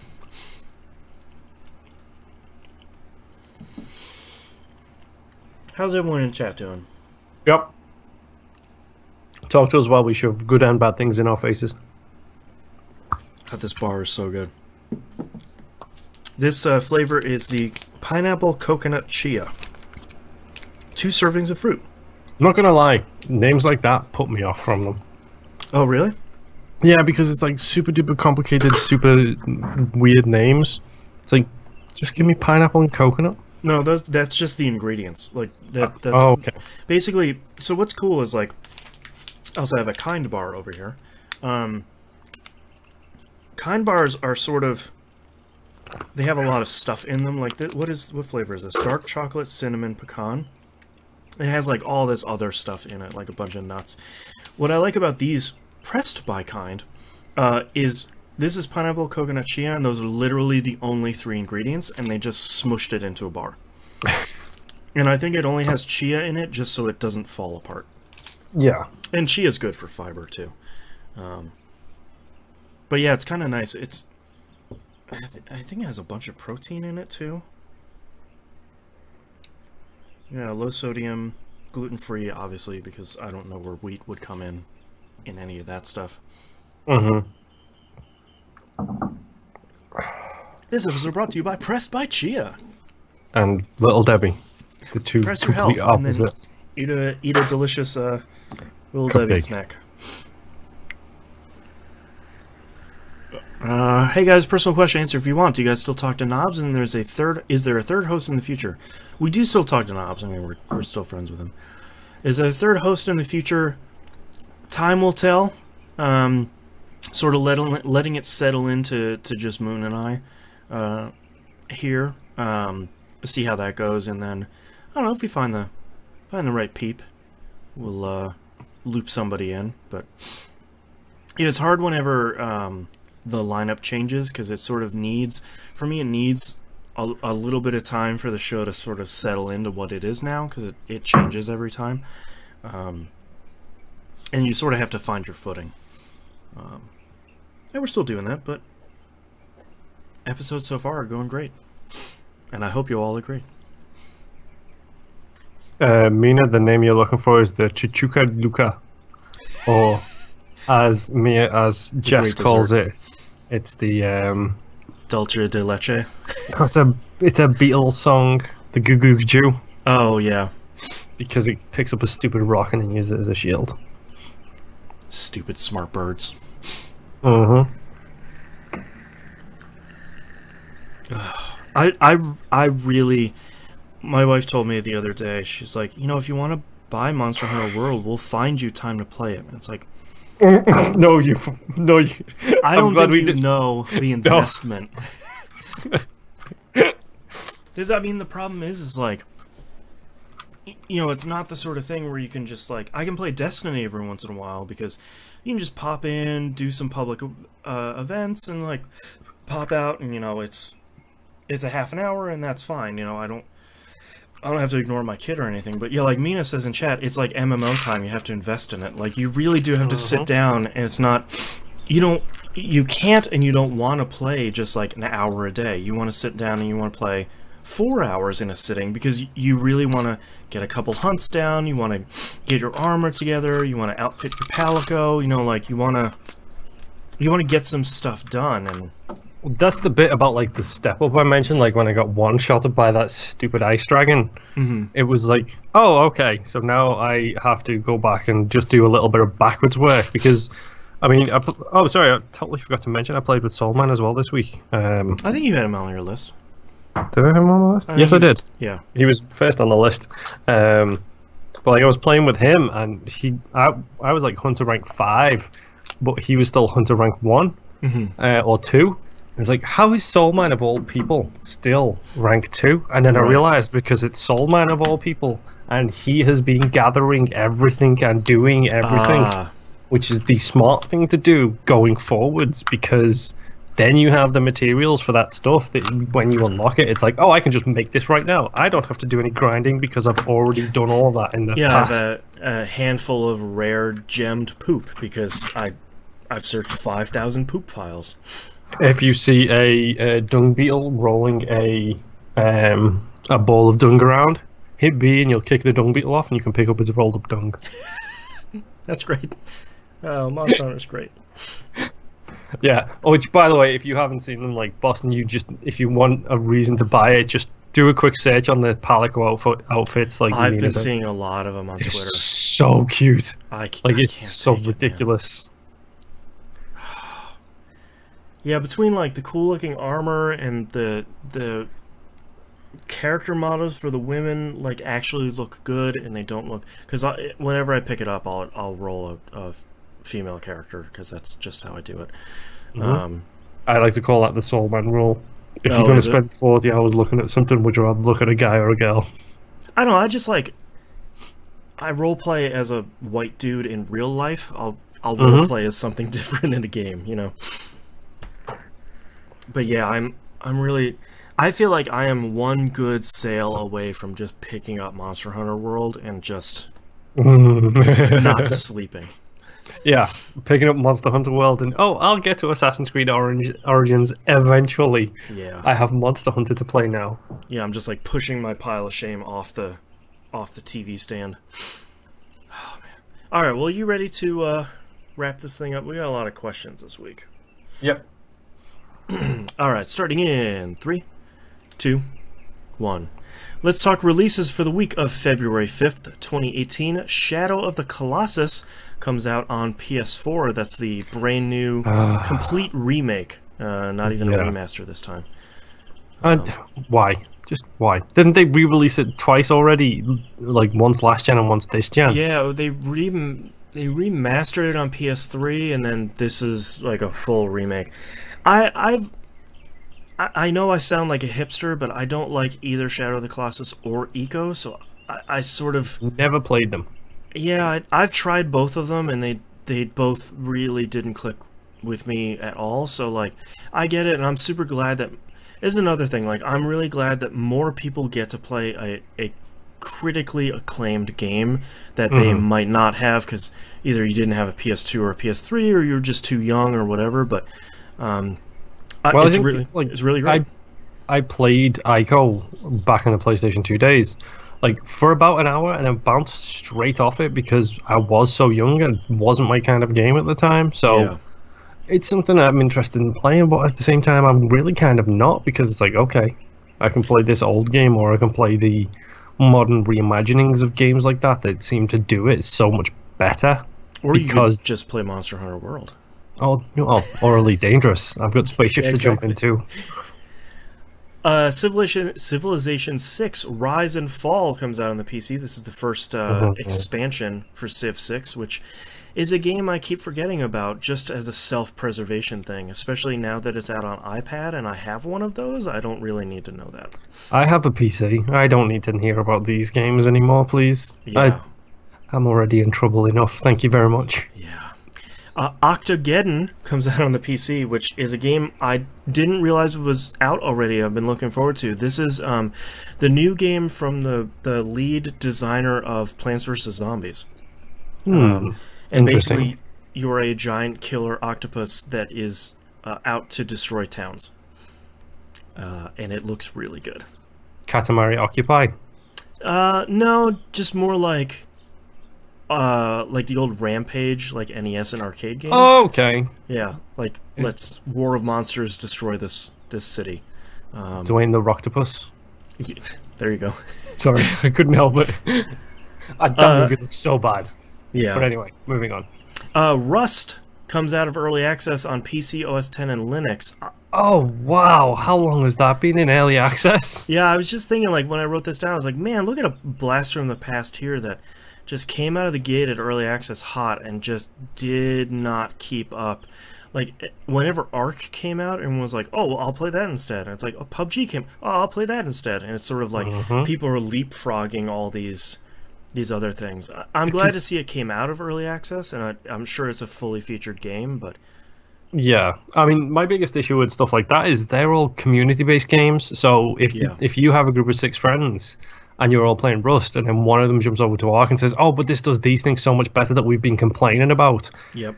You've then lost that whole 6, then those 6 decide, oh, let's play PUBG, and you've lost them again. Like, hearing the Giant Bomb crew talk about how PUBG has taken the hardcore Dota players away from Dota. Yeah. Like, that's kind of a big deal. It's like what happened when, like, Final Fantasy XI came out, and, like, entire WoW guilds had to figure out, okay, are we going to stick with WoW, or is the entire guild going to move over to this other game? You know, it's very much like, you can't just have half the people leave. Same with these other games. It's like, if you have half the people leave and they're playing Rust, like, you're not gonna play Rust anymore. Yeah. Yeah. Rust needs a Dragon battle Quest. royale mode, is what you're saying. Yeah, put more battle royale in there. Yeah. Dragon Quest Builders comes out on Switch, which seems like a perfect platform Oh, for yes, it does. Yeah. And that game surprisingly got really well reviewed, and people really loved it.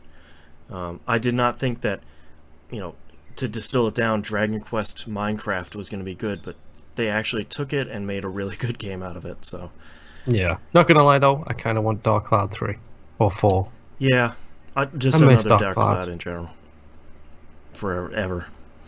And last but not least, Mercenary Kings Reloaded Edition comes out for PS4, PS Vita, and Switch. This is a brand new release on Switch, but it is a free upgrade for PS4 and Vita, and I think PC, but I think that might have come out on PC earlier.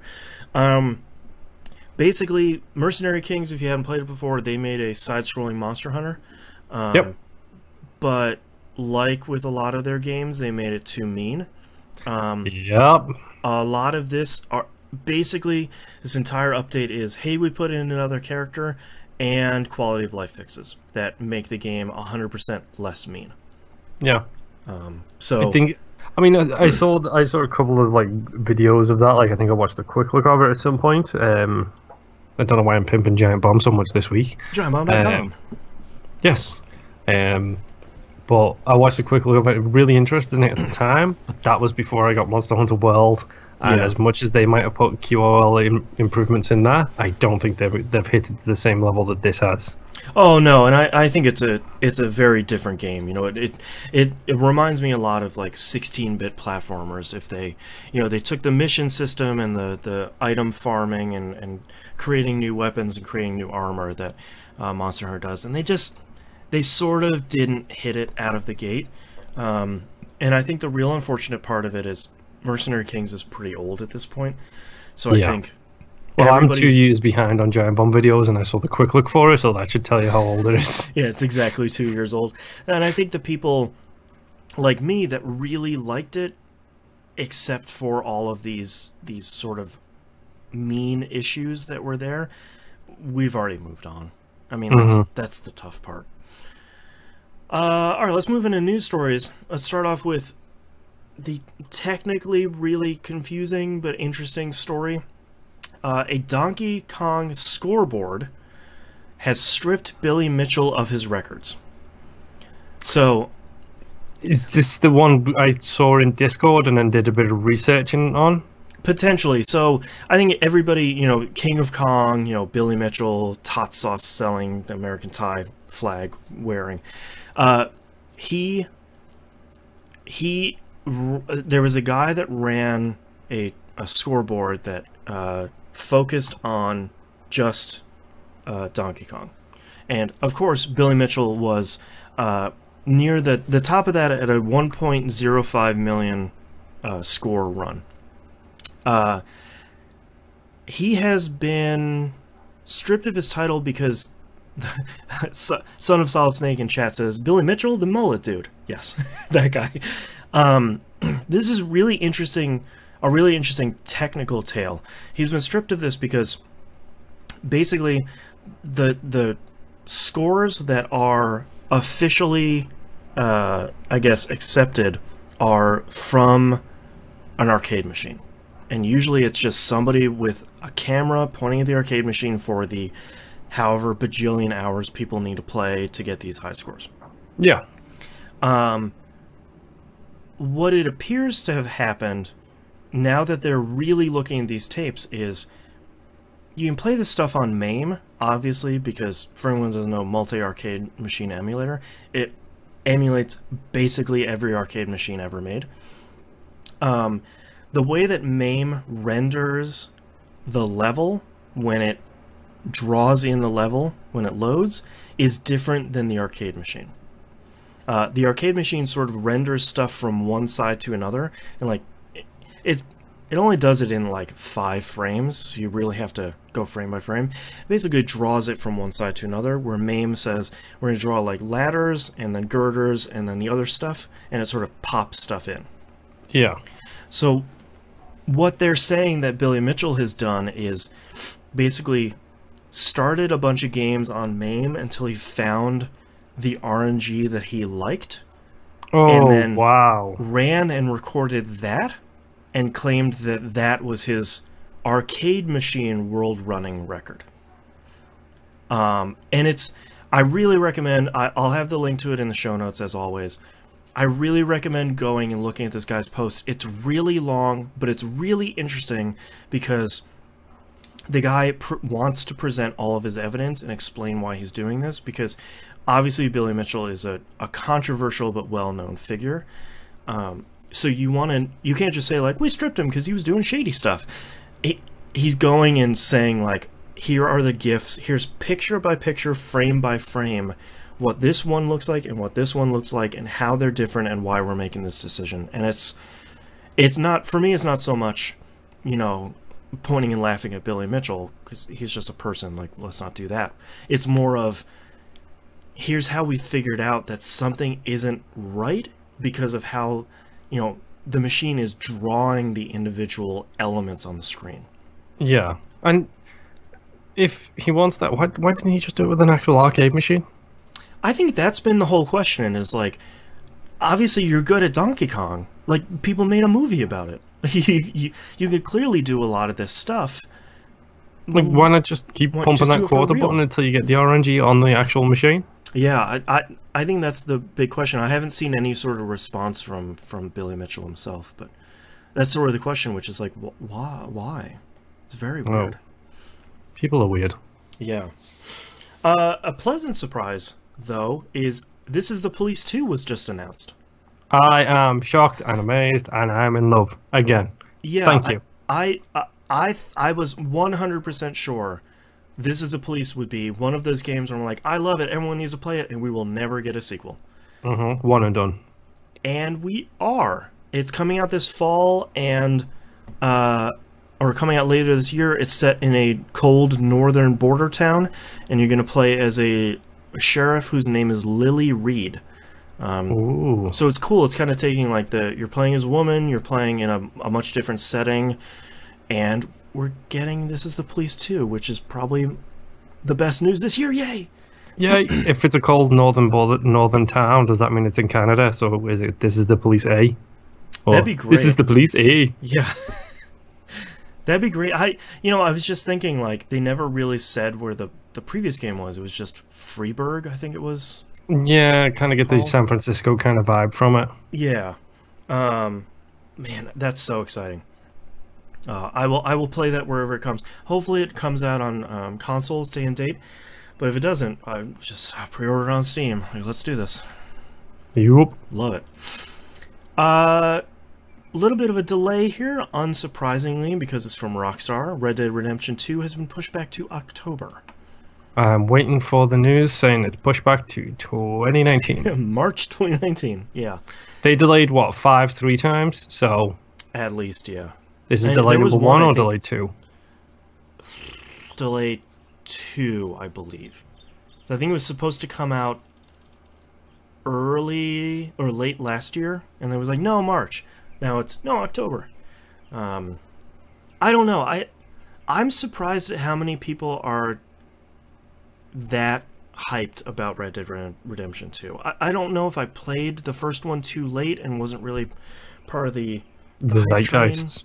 Yeah, but like I also feel like I don't really get hyped for a lot of Rockstar stuff because of a lot of delays like this. Like, I've been playing Rockstar stuff since the first Grand Theft Auto.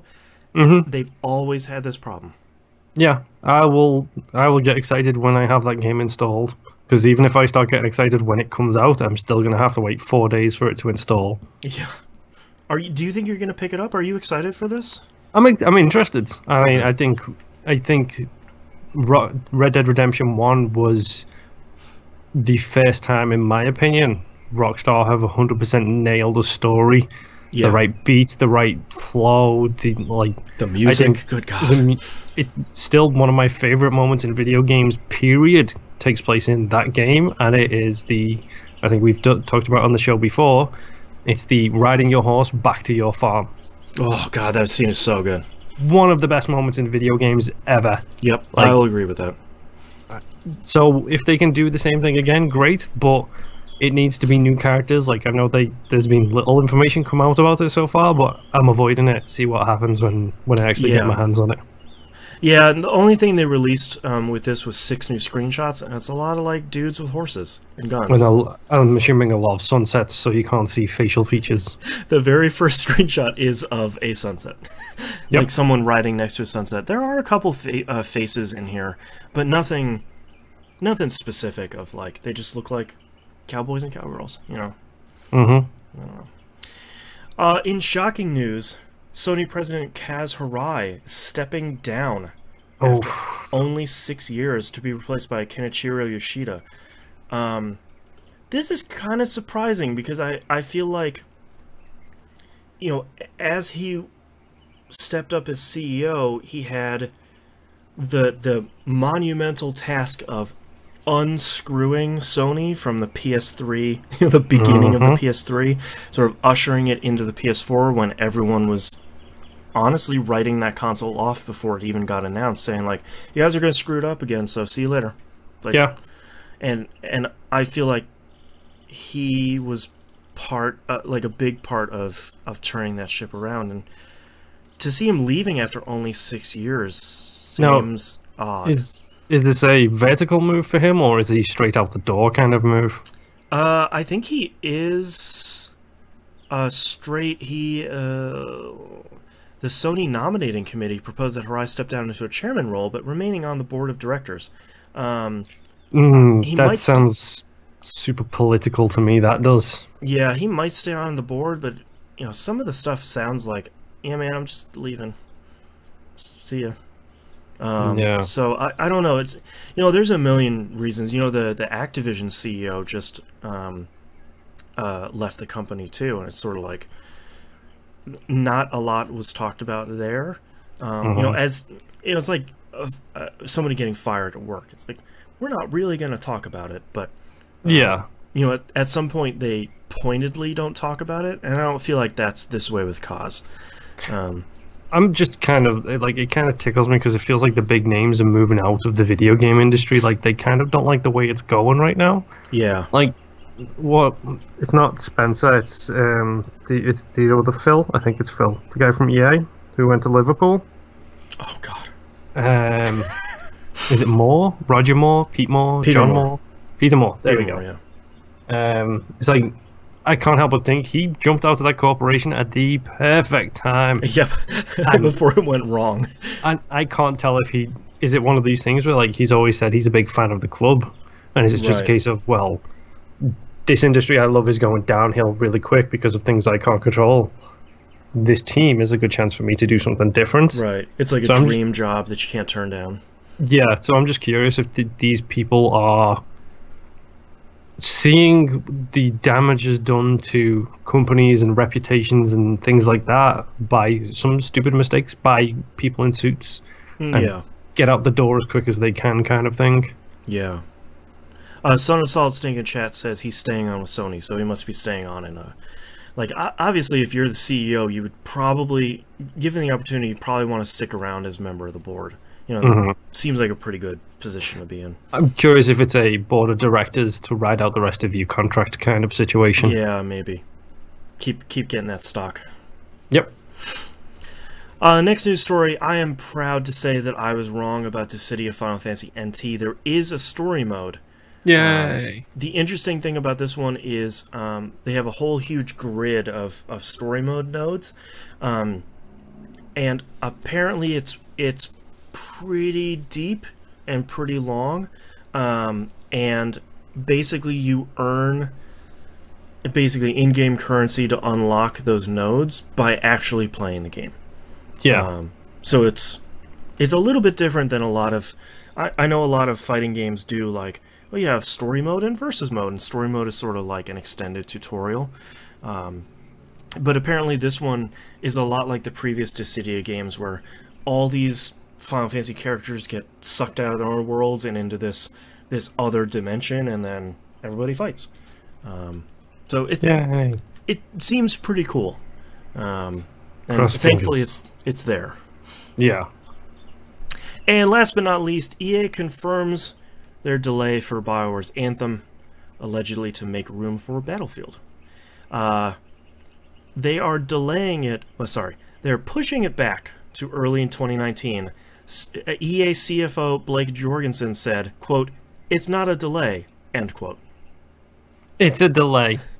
It seems like they're just a little pissy because of Kotaku reporting on the delay before they put out a press release. And it's like, well, it's not a delay. We're just slightly pushing it back into another calendar. But this is also the same Kotaku that revealed just how deep EA are in trouble right now. Yeah. And the same Kotaku who basically said, yo, Anthem, it's make or break time. Yeah. And all they're saying, Jorgensen says, it's just the launch of a new Battlefield game later this year. They didn't want to put both things out at once. I haven't even heard of that game yet. They probably haven't announced it yet. Yeah. I bet you it gets trailed at E3. Oh, yeah. And I bet you it doesn't come out until next year. Well, and what's really funny is, like, they did exactly this thing with Battlefield 1 and Titanfall 2. Like, they sent Titanfall 2 off to die when they're like, hey, Battlefield 1, and this other game, whatever, but Battlefield 1.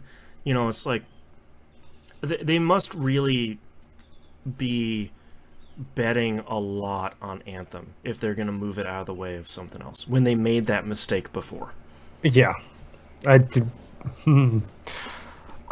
want it to be good. I genuinely want it to be good. I want it to be great. I want it to be amazing. Like, Jess is on complete media blackout for this. Like, she refuses to even listen to me say the name of the game. That's how much she's on media blackout. I just keep missing trailers. Like, I'll find out like 2 months later, like, oh, a gameplay trailer's been put out. And it's like, well, I'm not even gonna watch it at this point. Like, no, I saw the E3 stuff. It got me hyped. I'll wait now until the game comes out. Yeah. Oh man! All right. Well, get hyped for emails. Starting off with Jimbo Jangles. Jimbo Jangles here with Valentine's Day around the corner. That brings me to my question for the week. What's your most memorable gaming moment with your significant other? I was actually... It's really weird human trains of thought. I was actually thinking about this while we were talking about something else. It's the Matrix. It's Saints Row 3. Oh, yeah. I actually appeared on the Game Club episode for Saints Row 3. And I'm pretty sure you can go back and listen to that episode and hear me talk about my friend Jess, who is now my wife, Jess. Right. And we played through that in Saints Row 3 and 4 entirely in co-op mode. Oh, nice. And Jess did the role-playing thing, and like we were time travelers from the future who were dressed up in steampunk outfits. Great. And it was genuinely a laugh riot the whole time, and Saints Row 3 and 4 particularly are really good for that as well, though. Yeah, and never too serious. Like, if you just want to blow up a bunch of cars in the street in between missions, like, that's a perfect game to do it in. Yeah, exactly. Yeah. I think for me, it's still my wife and I playing The Witness. Because there was, like... It was so clearly, like, how the two of our brains work differently. Where it's like, we'd go into another area, and the first couple puzzles are real simple, just teach you the rules of each area. And then, pretty quickly it just starts giving you the real puzzles.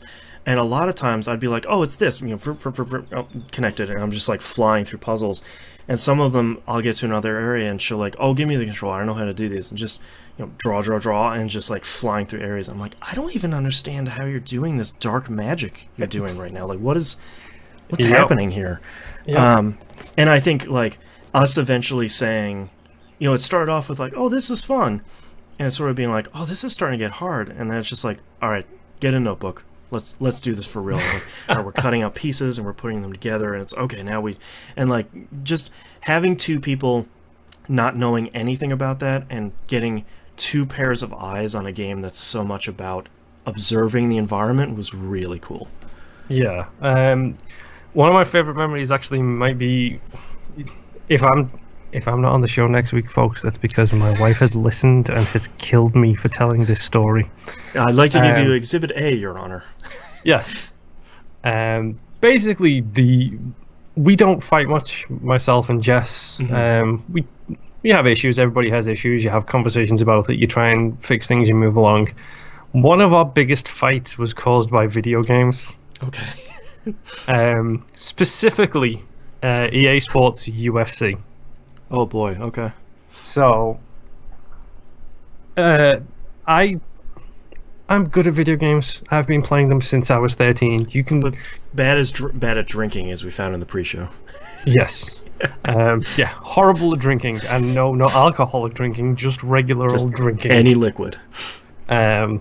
So you can give me a game that I've never seen before, give me an hour with it, and I'll be pretty good at it. I won't be the best, I'll be good at it. You know? Jess played EA UFC 1 for probably about 10-15 hours, really getting into the systems of it, really, you know, understanding fighters. Understanding the combat system, things like that. I played the UFC games back when THQ made them, which was so much more complicated, so much more in depth. Hadn't played a UFC game since. So while I was living in England and Jess was over here, she was like, "Come on, play UFC. We'll do a couple of rounds versus each other, and we'll see how things go." First 4 fights, she kicked the ever-loving snot out of me. It was knockouts, it was stuff like that, it was fine. Second 4 fights, and this is all in one night, like... Second 4 fights, it was like 50-50. She won 2, I won 2, but it was like, hear me, that kind of thing. Yeah. 4 fights after that, I learned how to parry. I learned how to power attack. I learned how to block, all just while playing. I won those 4 fights. Uh-oh. So that immediately turned into a huge argument of, how have you played this for an hour and you are so much better at it than me? It's like, well, I get the parry system. You don't parry, you barely block. I parry and hit after I parry, so by video game nature, I'm stronger in that aspect. And it was a huge fight. Like, that's why my wife and I don't play competitive games together, against each other. Because of that, and because of FIFA, my wife and I have a zero competitive multiplayer like agreement. It's got to be a competitive co-op. That's all right. Exactly, that's fine. Any straight up 1v1, we don't play anymore. Yeah. I do not want a divorce on my hands, thank you very much. Not worth it. But yeah, that's a great memory for me just because it's an amazing story. Yeah. All right, let's move on to our next question here from the Nymph in Discord. It brings up actually a really interesting point I hadn't thought of. He said, more of a statement and not a question. Your last episode, you guys talk about the parental controls on Xbox being great, but it really isn't. Yes, it is great where kids can play games outside of the or cannot play the games out of the ESRB that you set up.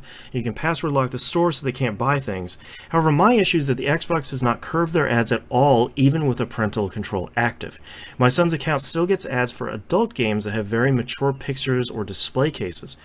An example of this right now, I'm looking at an ad for Zombie, which shows 2 zombies, one bloody and the other just frozen to scream while reaching for you.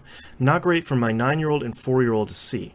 Another was Call of Duty Zombie Modes ads, which the zombies are way worse to look at. It's been a known problem that parents, including myself and my wife, have complained to Microsoft for years, and they haven't done anything for this. Yep, this is something I wasn't aware of until I read this in the Discord, which that's a little stupid. Like, good on them for everything else. Like, fantastic job on everything else, but that is something that should not be overlooked. Yeah, and it's sort of like, I can understand Microsoft not wanting to get into, you know, trying to age gate some of these ads, but you would almost think that some of these companies would want to say, all right, well, we have these ad spots for just like 15 and under kids. I'm sure a bunch of companies would love to advertise for only younger crowds, as opposed to, you know, is there like a new Transformers animated movie that just comes out on DVD? That's obviously a bunch of, you know, 30-somethings are not going to be as interested as maybe the exact target market, but, you know, a 9-year-old isn't going to be picking up and playing a zombie. Like, they sure as hell don't need to see that. Like, that's bad. Show the latest Minecraft stuff. Show Roblox. Just put Minecraft all in of there these forever. games. Exactly. Hey, remember Minecraft? You play Minecraft. These are all things which should be easy. It's a big thing for them to be able to say, because they need to be able to go to somebody and say, okay, these are the advertising fees. You're going to hit people 15 and up. Yeah. These are the advertising fees. You're going to hit people 15 and below. Just one split. Dead simple. And you know? I mean, this is the real bad problem about having ads in the dashboard. Yeah. You know, and Sony is starting to dip their feet into that too, which is also unacceptable. But, you know, especially, and it wouldn't be as bad as, you know, you pay for Xbox Live Gold and you don't get ads. That's still shady, but fine. That's a little bit understandable. But it's just, I don't know. That I'm glad that Nimp brought it up, because that honestly just kind of sucks. You know, like that's one of those things where it's like, maybe you need some more parents on your team, on like the ad team or something, because that doesn't really work. It's a little bad that shows up. I mean, I wasn't aware of that, but at the same time, the parental controls we have on one of ours is a 15-year-old, so... Right. So, like, you can still play T games, like, that's... Yeah. That's fine. T-Bomb Rocks on Discord asks, with rumors surrounding Microsoft looking to buy EA or Valve, which of those two do you think is a better option and why? I like that a lot of people have been like, well, this clearly isn't going to happen. It's like, it's not that it is impossible. It's definitely possible, but it's not likely. Yeah, I think of the likely ones, I would be really surprised Valve would want to sell themselves, especially to Microsoft, with Gabe coming from Microsoft. Yeah, and them having, Valve having very public, very nasty disputes with Microsoft. Valve is in such a strong position right now in nearly every facet that I don't think they need to get sold. I don't think Microsoft could afford it. It's that simple. I think the asking price for that would be ridiculous. Yeah. Gabe wouldn't want to sell it. Wouldn't want to sell. Yeah. The price would be too high, and on why top would of you that, sell you'd have Steam? to. Yeah, exactly. It's just a moneymaker. On top of that, you'd have to get into a knife fight with Gabe to actually take over. So it's true. It's a he does knife like his that's knives. got a pen in it, and then you've got to take the knife off him and use the pen embedded in the knife to sign the contract. Yeah, you have to kill him and then sign it in his own blood. Yeah, exactly. Yeah, I think EA is more likely, and I actually think that Microsoft purchasing EA on the whole would be a fairly positive thing, because I think Microsoft could afford to do something great with EA's back catalog. You know, put all of it on Origin, or put all of it on the Microsoft Store on Xbox One or PC. And I think EA's biggest problem right now is loot boxes and all of the controversy surrounding them. And I think a sale to Microsoft would probably largely erase those issues. Yeah, and I see a lot of people being saying, I've read a fair few internet comments about this kind of situation, and it's like, well, Microsoft would never buy EA because they wouldn't get exclusives. You're right. FIFA, Madden, these big licenses that they have, you know, Star Wars, they wouldn't get exclusives from that. They wouldn't. But you know what? Microsoft have proven with Minecraft that they've got no problem putting things out on other platforms, and they make their money from those platforms the same as everybody else would. Yep. It doesn't... Like, the idea that EA would stop putting FIFA on the PS4 is ludicrous. Like, the fact that someone thinks that they would pass up millions upon millions of international dollars. To be honest, it's not crazy. Millions. That's in the B's. That's true. That's with the Ultimate Team and everything else, that is in the billions, because FIFA... Yeah, forget about Ultimate Teams. FIFA fans have been subject to this whole loot box thing for much longer than the rest of you people. Going on a decade now. You normies have had it easy compared to us soccer fans. But you've got to think, like, yeah, okay, that's fine. They won't get exclusives from that. Hey, guess what? Microsoft buys EA.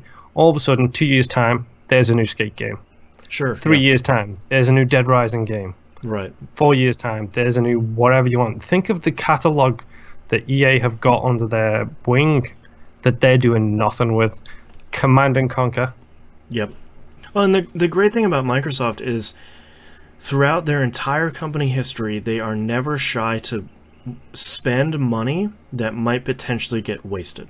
Like, they are happy to just throw a whole bunch of stuff at the wall and see what sticks. And even if it doesn't stick the best, they're going to hang on to it and just keep making it better. You know, we were talking about that last week or the other week with the Zune and the Surface. You know, Skate 4 isn't good. That's fine. Got Skate 5 Yeah. coming out in 2 years. You know, like, that Mhm. wouldn't be better. You know, it's just... Fusion would serve Frenzy them 1 well. and 2, prime examples of that. Yeah. But on top of that, you take into account what Microsoft are trying to do going forwards. They are trying to be the Netflix of video games. You can see this from their announcement about the first-party stuff on Game Pass. Hey, guess what? EA has the early access program on Xbox, which doesn't exist on Sony platforms because Sony won't allow it to happen. All of a sudden, that EA early access becomes part of the Microsoft Game Pass service. Now every EA game is just...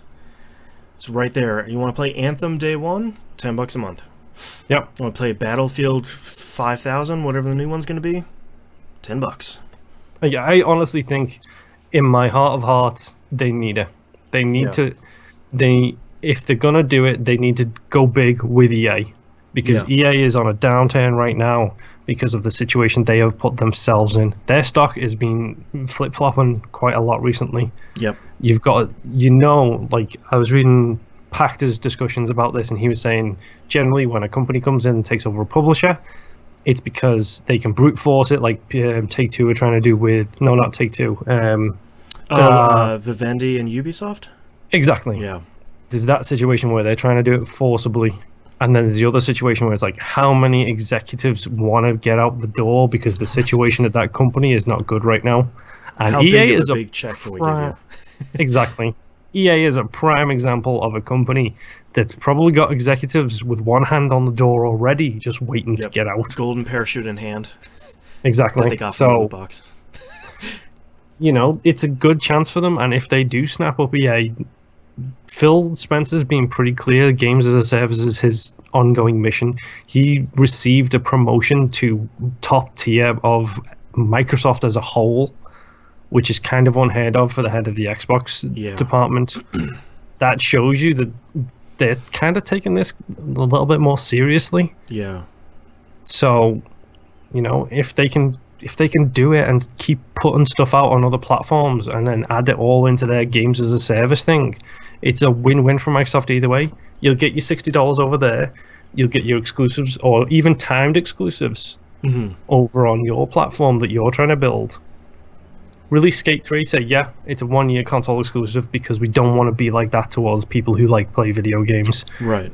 It's good word of mouth, it's good public perception, and it's good for you because you get it on both platforms for minimal work. Or they do like EA Access, where it's like, if you play it on this platform and you have EA Access, you get access to it like a couple of days early.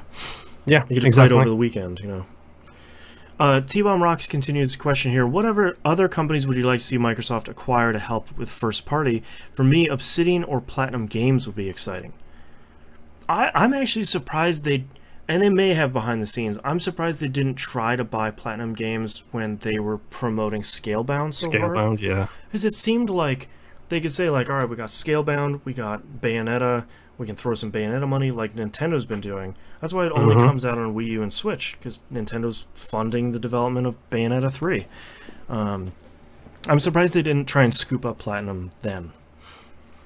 I think EA is the best fit for them because EA is a Western studio, Microsoft is a Western developer. Yeah. Correctly or incorrectly perceived that way, that is the situation as it stands. I think Capcom would be a great buy for them. But yeah, that's true. I honestly think that if Capcom were to be bought by Microsoft, then a lot of the Eastern audience would lose all respect for Capcom and wouldn't want to deal with them anymore because they're now a quote-unquote Western studio. Right. Because Microsoft has been banned in the East a lot. Japan does not care about the Xbox brand at all. They don't. And I don't... It's the same with developers over there, though. Like, yeah. Nier Automata, Neo... These are games which should be on the Xbox. I don't know why they're not. Yeah. As far as I can tell, they're not published by Sony. No, yeah. Well, here's a really great company that they could purchase that they don't have to worry about perceptions about with a great back catalog, and that's Konami. Yeah. You scoop up Konami, nobody cares what Konami's doing right now, but you start saying, like, all right, we're gonna reboot Metal Gear Solid and like start a new arc, and they've got Microsoft money, and we'll put some new auteur in front of Metal Gear Solid, and hey, by the way, we're also going to put out a whole bunch of stuff from the back catalog because now we care about games. Yeah. That would be fun. Konami is actually not a bad choice. Plus, depending on if you go for Konami, the gaming side of it, you could get that for a steal. Yeah, exactly. They're like, I don't know, we want like $20 and like a burger. A pizza. Yeah, like... so good. Yeah, other than that, like, I don't think any other companies spring to mind that are in the same position that someone like Konami are in, or someone like EA are in, that seem like they would be easy to kind of scoop up and bring into the fold. Yeah, well, not easy, but easier. Yeah. Trying to get Valve out from under Gabe was going to be... Burn this place to the ground myself! Well, it's like I saw a bunch of people saying, oh, EA stock went up like, 2% or whatever because they announced they're putting loot boxes back in. It's like, no, that's not when it went up. It went up when rumors came out that Microsoft were interested in them. Yeah, and also people seem to forget that when they took loot boxes out of Battlefront 2, they said, hey, they're going back in later. Mm-hmm. And now people are like, they're putting loot boxes back in. It's like, oh my god, it was like 3 months ago. Like, you cannot be this much of a goldfish. I am. All right, let's I can't move remember on your to... name. Oh, T-Bomb Rocks has another question here he posted later. Just announced if you buy the Season Pass for Far Cry 5, you get a remastered version of Far Cry 3 over the summer. Do you think this could start a trend to sell Season Passes?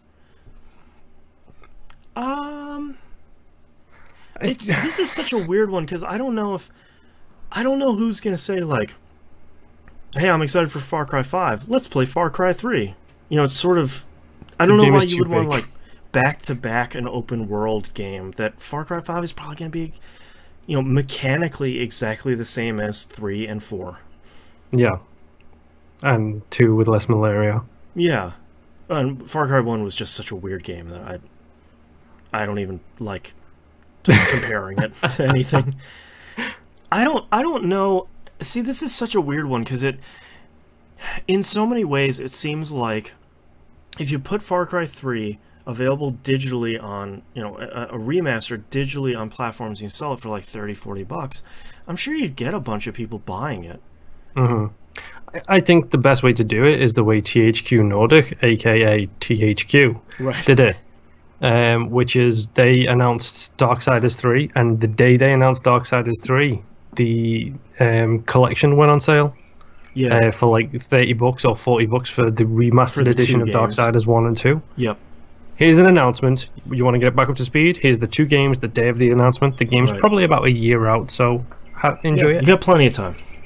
Mm-hmm. Yeah, I think that's a better...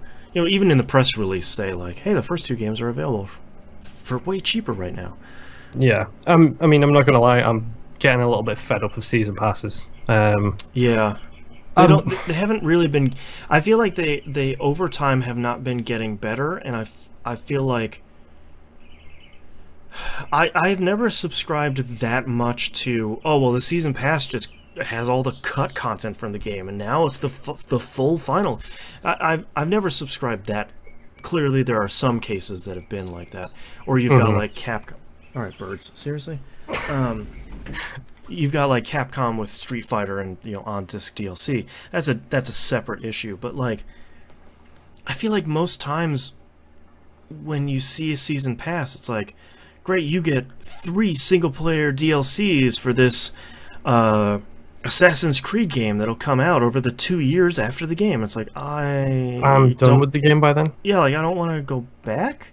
Like, obviously the Jack the Ripper DLC is different because it was so fundamentally different from Assassin's Creed. It was like, okay, well, you need to play this because it isn't Assassin's Creed. But yeah, exactly. Like, by the time the season pass is done and dusted, more often than not, I don't feel it's worth it. Yeah. When you get, in my opinion, the game to do it the best was the game to do it first, and that's LA Noire. Oh yeah. Season pass was $15, 3 pieces of DLC. It was crystal clear about what all 3 pieces of DLC was, and the season pass was a good price. Yeah. Now you've got season passes which are $60, which are 30, 40, 50, $60. Yeah. And it's like, all you're telling me here is I might get 2 pieces of DLC which you haven't told me what they're about, and you don't know how long it's going to be, and these 5 costumes. What else am I getting for my additional $30? Mina brings up a really great example in chat. Says only season pass I ever did was Borderlands 2. That's probably my favorite one. Where it's like, you know, I think a lot of people, myself included, I don't remember if I bought the season pass. You can probably listen to 2008's episodes. I don't remember if I bought the season pass right off the bat, or if I waited until the first DLC. But that was one of the few season passes where it's like, okay, they announced a new expansion, like, I gotta download it, I gotta get home, I gotta play it, like, it's gonna be good, and every episode was good, and I feel like it was one of those, to me, it reminds me a lot of the VIP pass on Marvel Puzzle Quest, where it's like, for $20, I get all this, like, that's worth way more, and it's like, for the season pass in Borderlands 2, is either like $20 or $30, and you got a ton of stuff, like, a ton of really great stuff, and I think 2017 showed me that for so many of these games, if I'm interested in the game and the DLC looks interesting in the season pass, I should just wait until the like Game of the Year edition or like the Gold edition comes out later that has all this stuff in it. Yeah, maybe then I'll have time to play it. Yeah, this tended to be the thing for me. Is I have bought season passes for games which came out 2 years ago. Yeah. Because the content is there, because I know what I'm getting into, and because I haven't played the game yet. Dying Light is a prime example of this. That came out, it went on sale for the Gold Edition for like, I think it was $40 for the game and the season pass. And that was, they announced when that went on sale that the season pass price was going up because the last piece of DLC was so much bigger. So for me it was like, well, I'm interested in playing it. And there's this thing to deal with. So yeah, sure, I'll get the Gold Edition now because it's on super deep discount and I get the season pass. And that game is really good. I really need to go finish playing that. Well, and that's the great thing now about both consoles having really great digital sales finally, is a lot of times not only the game will go on sale, but the season pass will be like, hey, now it's $7. You know, like I bought the season pass for Lego Batman 3 because it was like $4 and came with 6 extra episodes. It's like, well, for $4 I can get a ton more content. Like, why wouldn't I? You know, it's a lot of times you can scoop up a game for $30 and season pass will be $15 and you get the whole complete game instead of spending it for just $60 over there. So yeah, exactly. Yeah, I totally don't know if I actually told you what I picked up over the Christmas sale on the Xbox, which I shouldn't mention it because you'll want me to play it. What'd you pick up? Watch Dogs 2 with the season pass. Watch Dogs 2 is so good. Yeah. Watch Dogs 2 is like one of the few games I would recommend, like, not doing Don't a play ton the of first side one? stuff. Oh, okay. Because it's fine, but like it doesn't. Once you buy like the RV car and once you buy the drone, that's it.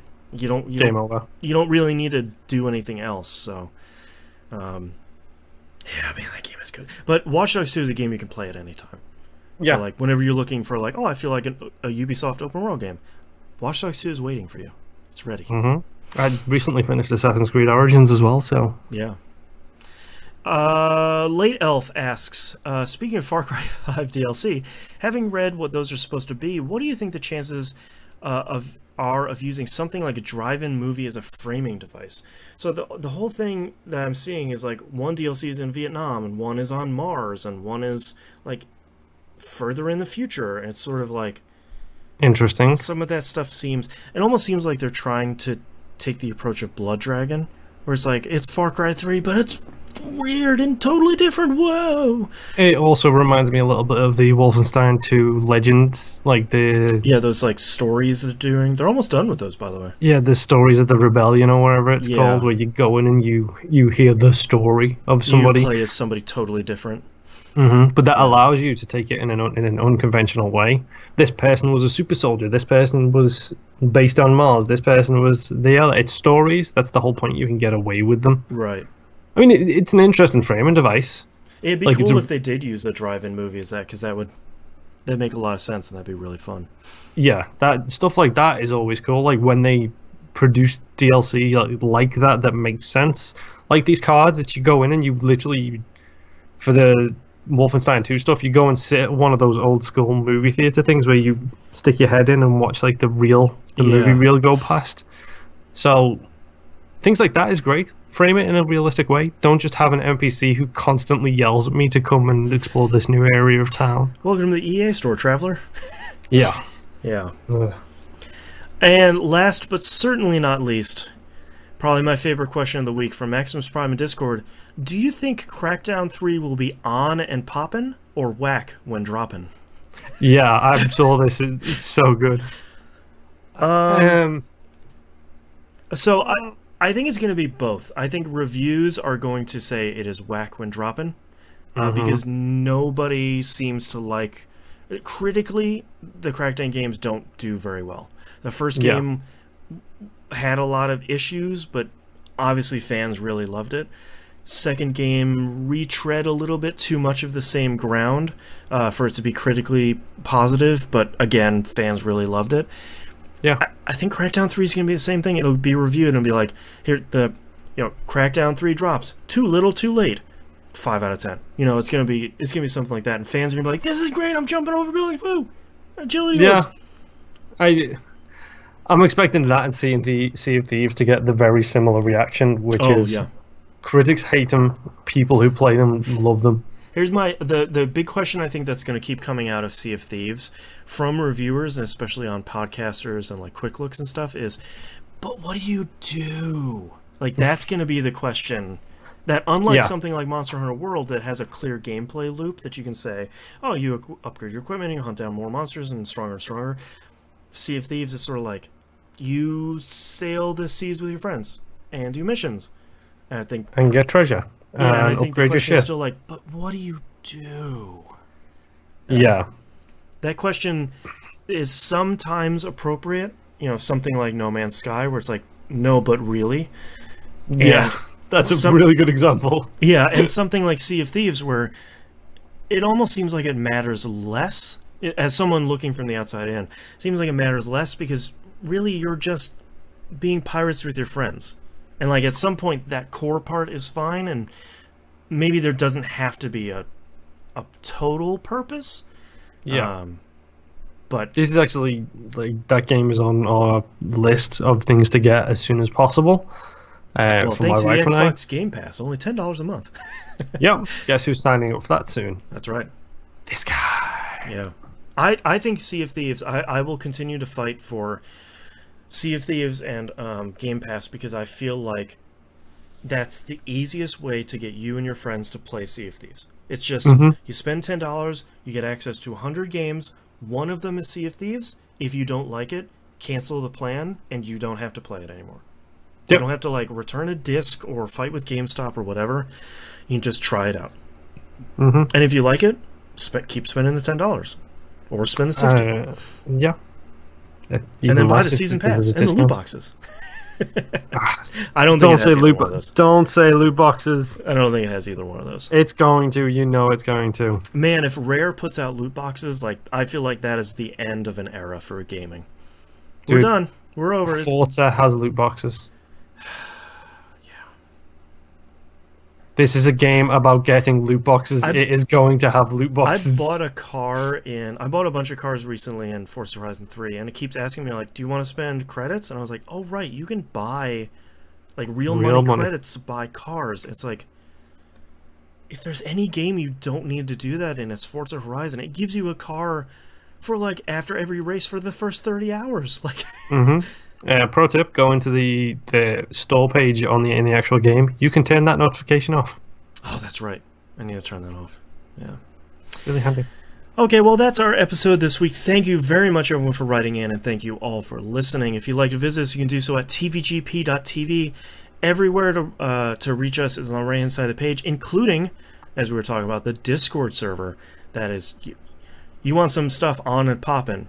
The Monster Hunter channel and the Marvel Puzzle Quest channel are 24/7. Those channels are lighting up. If you're not on Discord, I'm dropping.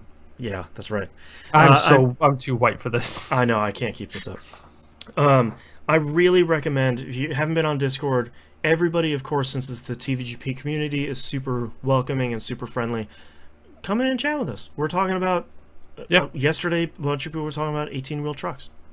I don't know how that happened, but I learned. Yeah, that was really interesting to scroll through the Discord and suddenly be like, That's a bunch of cool trucks. Yeah. How on earth did the conversation go there? I learned a bunch of stuff. Link to the Discord server and all the other stuff on the right-hand side of the page. The current game club title is The Mummy Demastered. We're about halfway through with 2 more weeks to go. Get on it, Maximus. Yeah, it is legitimately about 6 hours long. So, you know, even if you do 100%, it's probably about 7. So, certainly not a huge time investment. And watch us live. Twitch, YouTube, those links are on the right-hand side of the page as well. And join us on Patreon, patreon.com/E1M1 for all the cool behind-the-scenes stuff. I don't know if I talked about relaunching E1M1.com.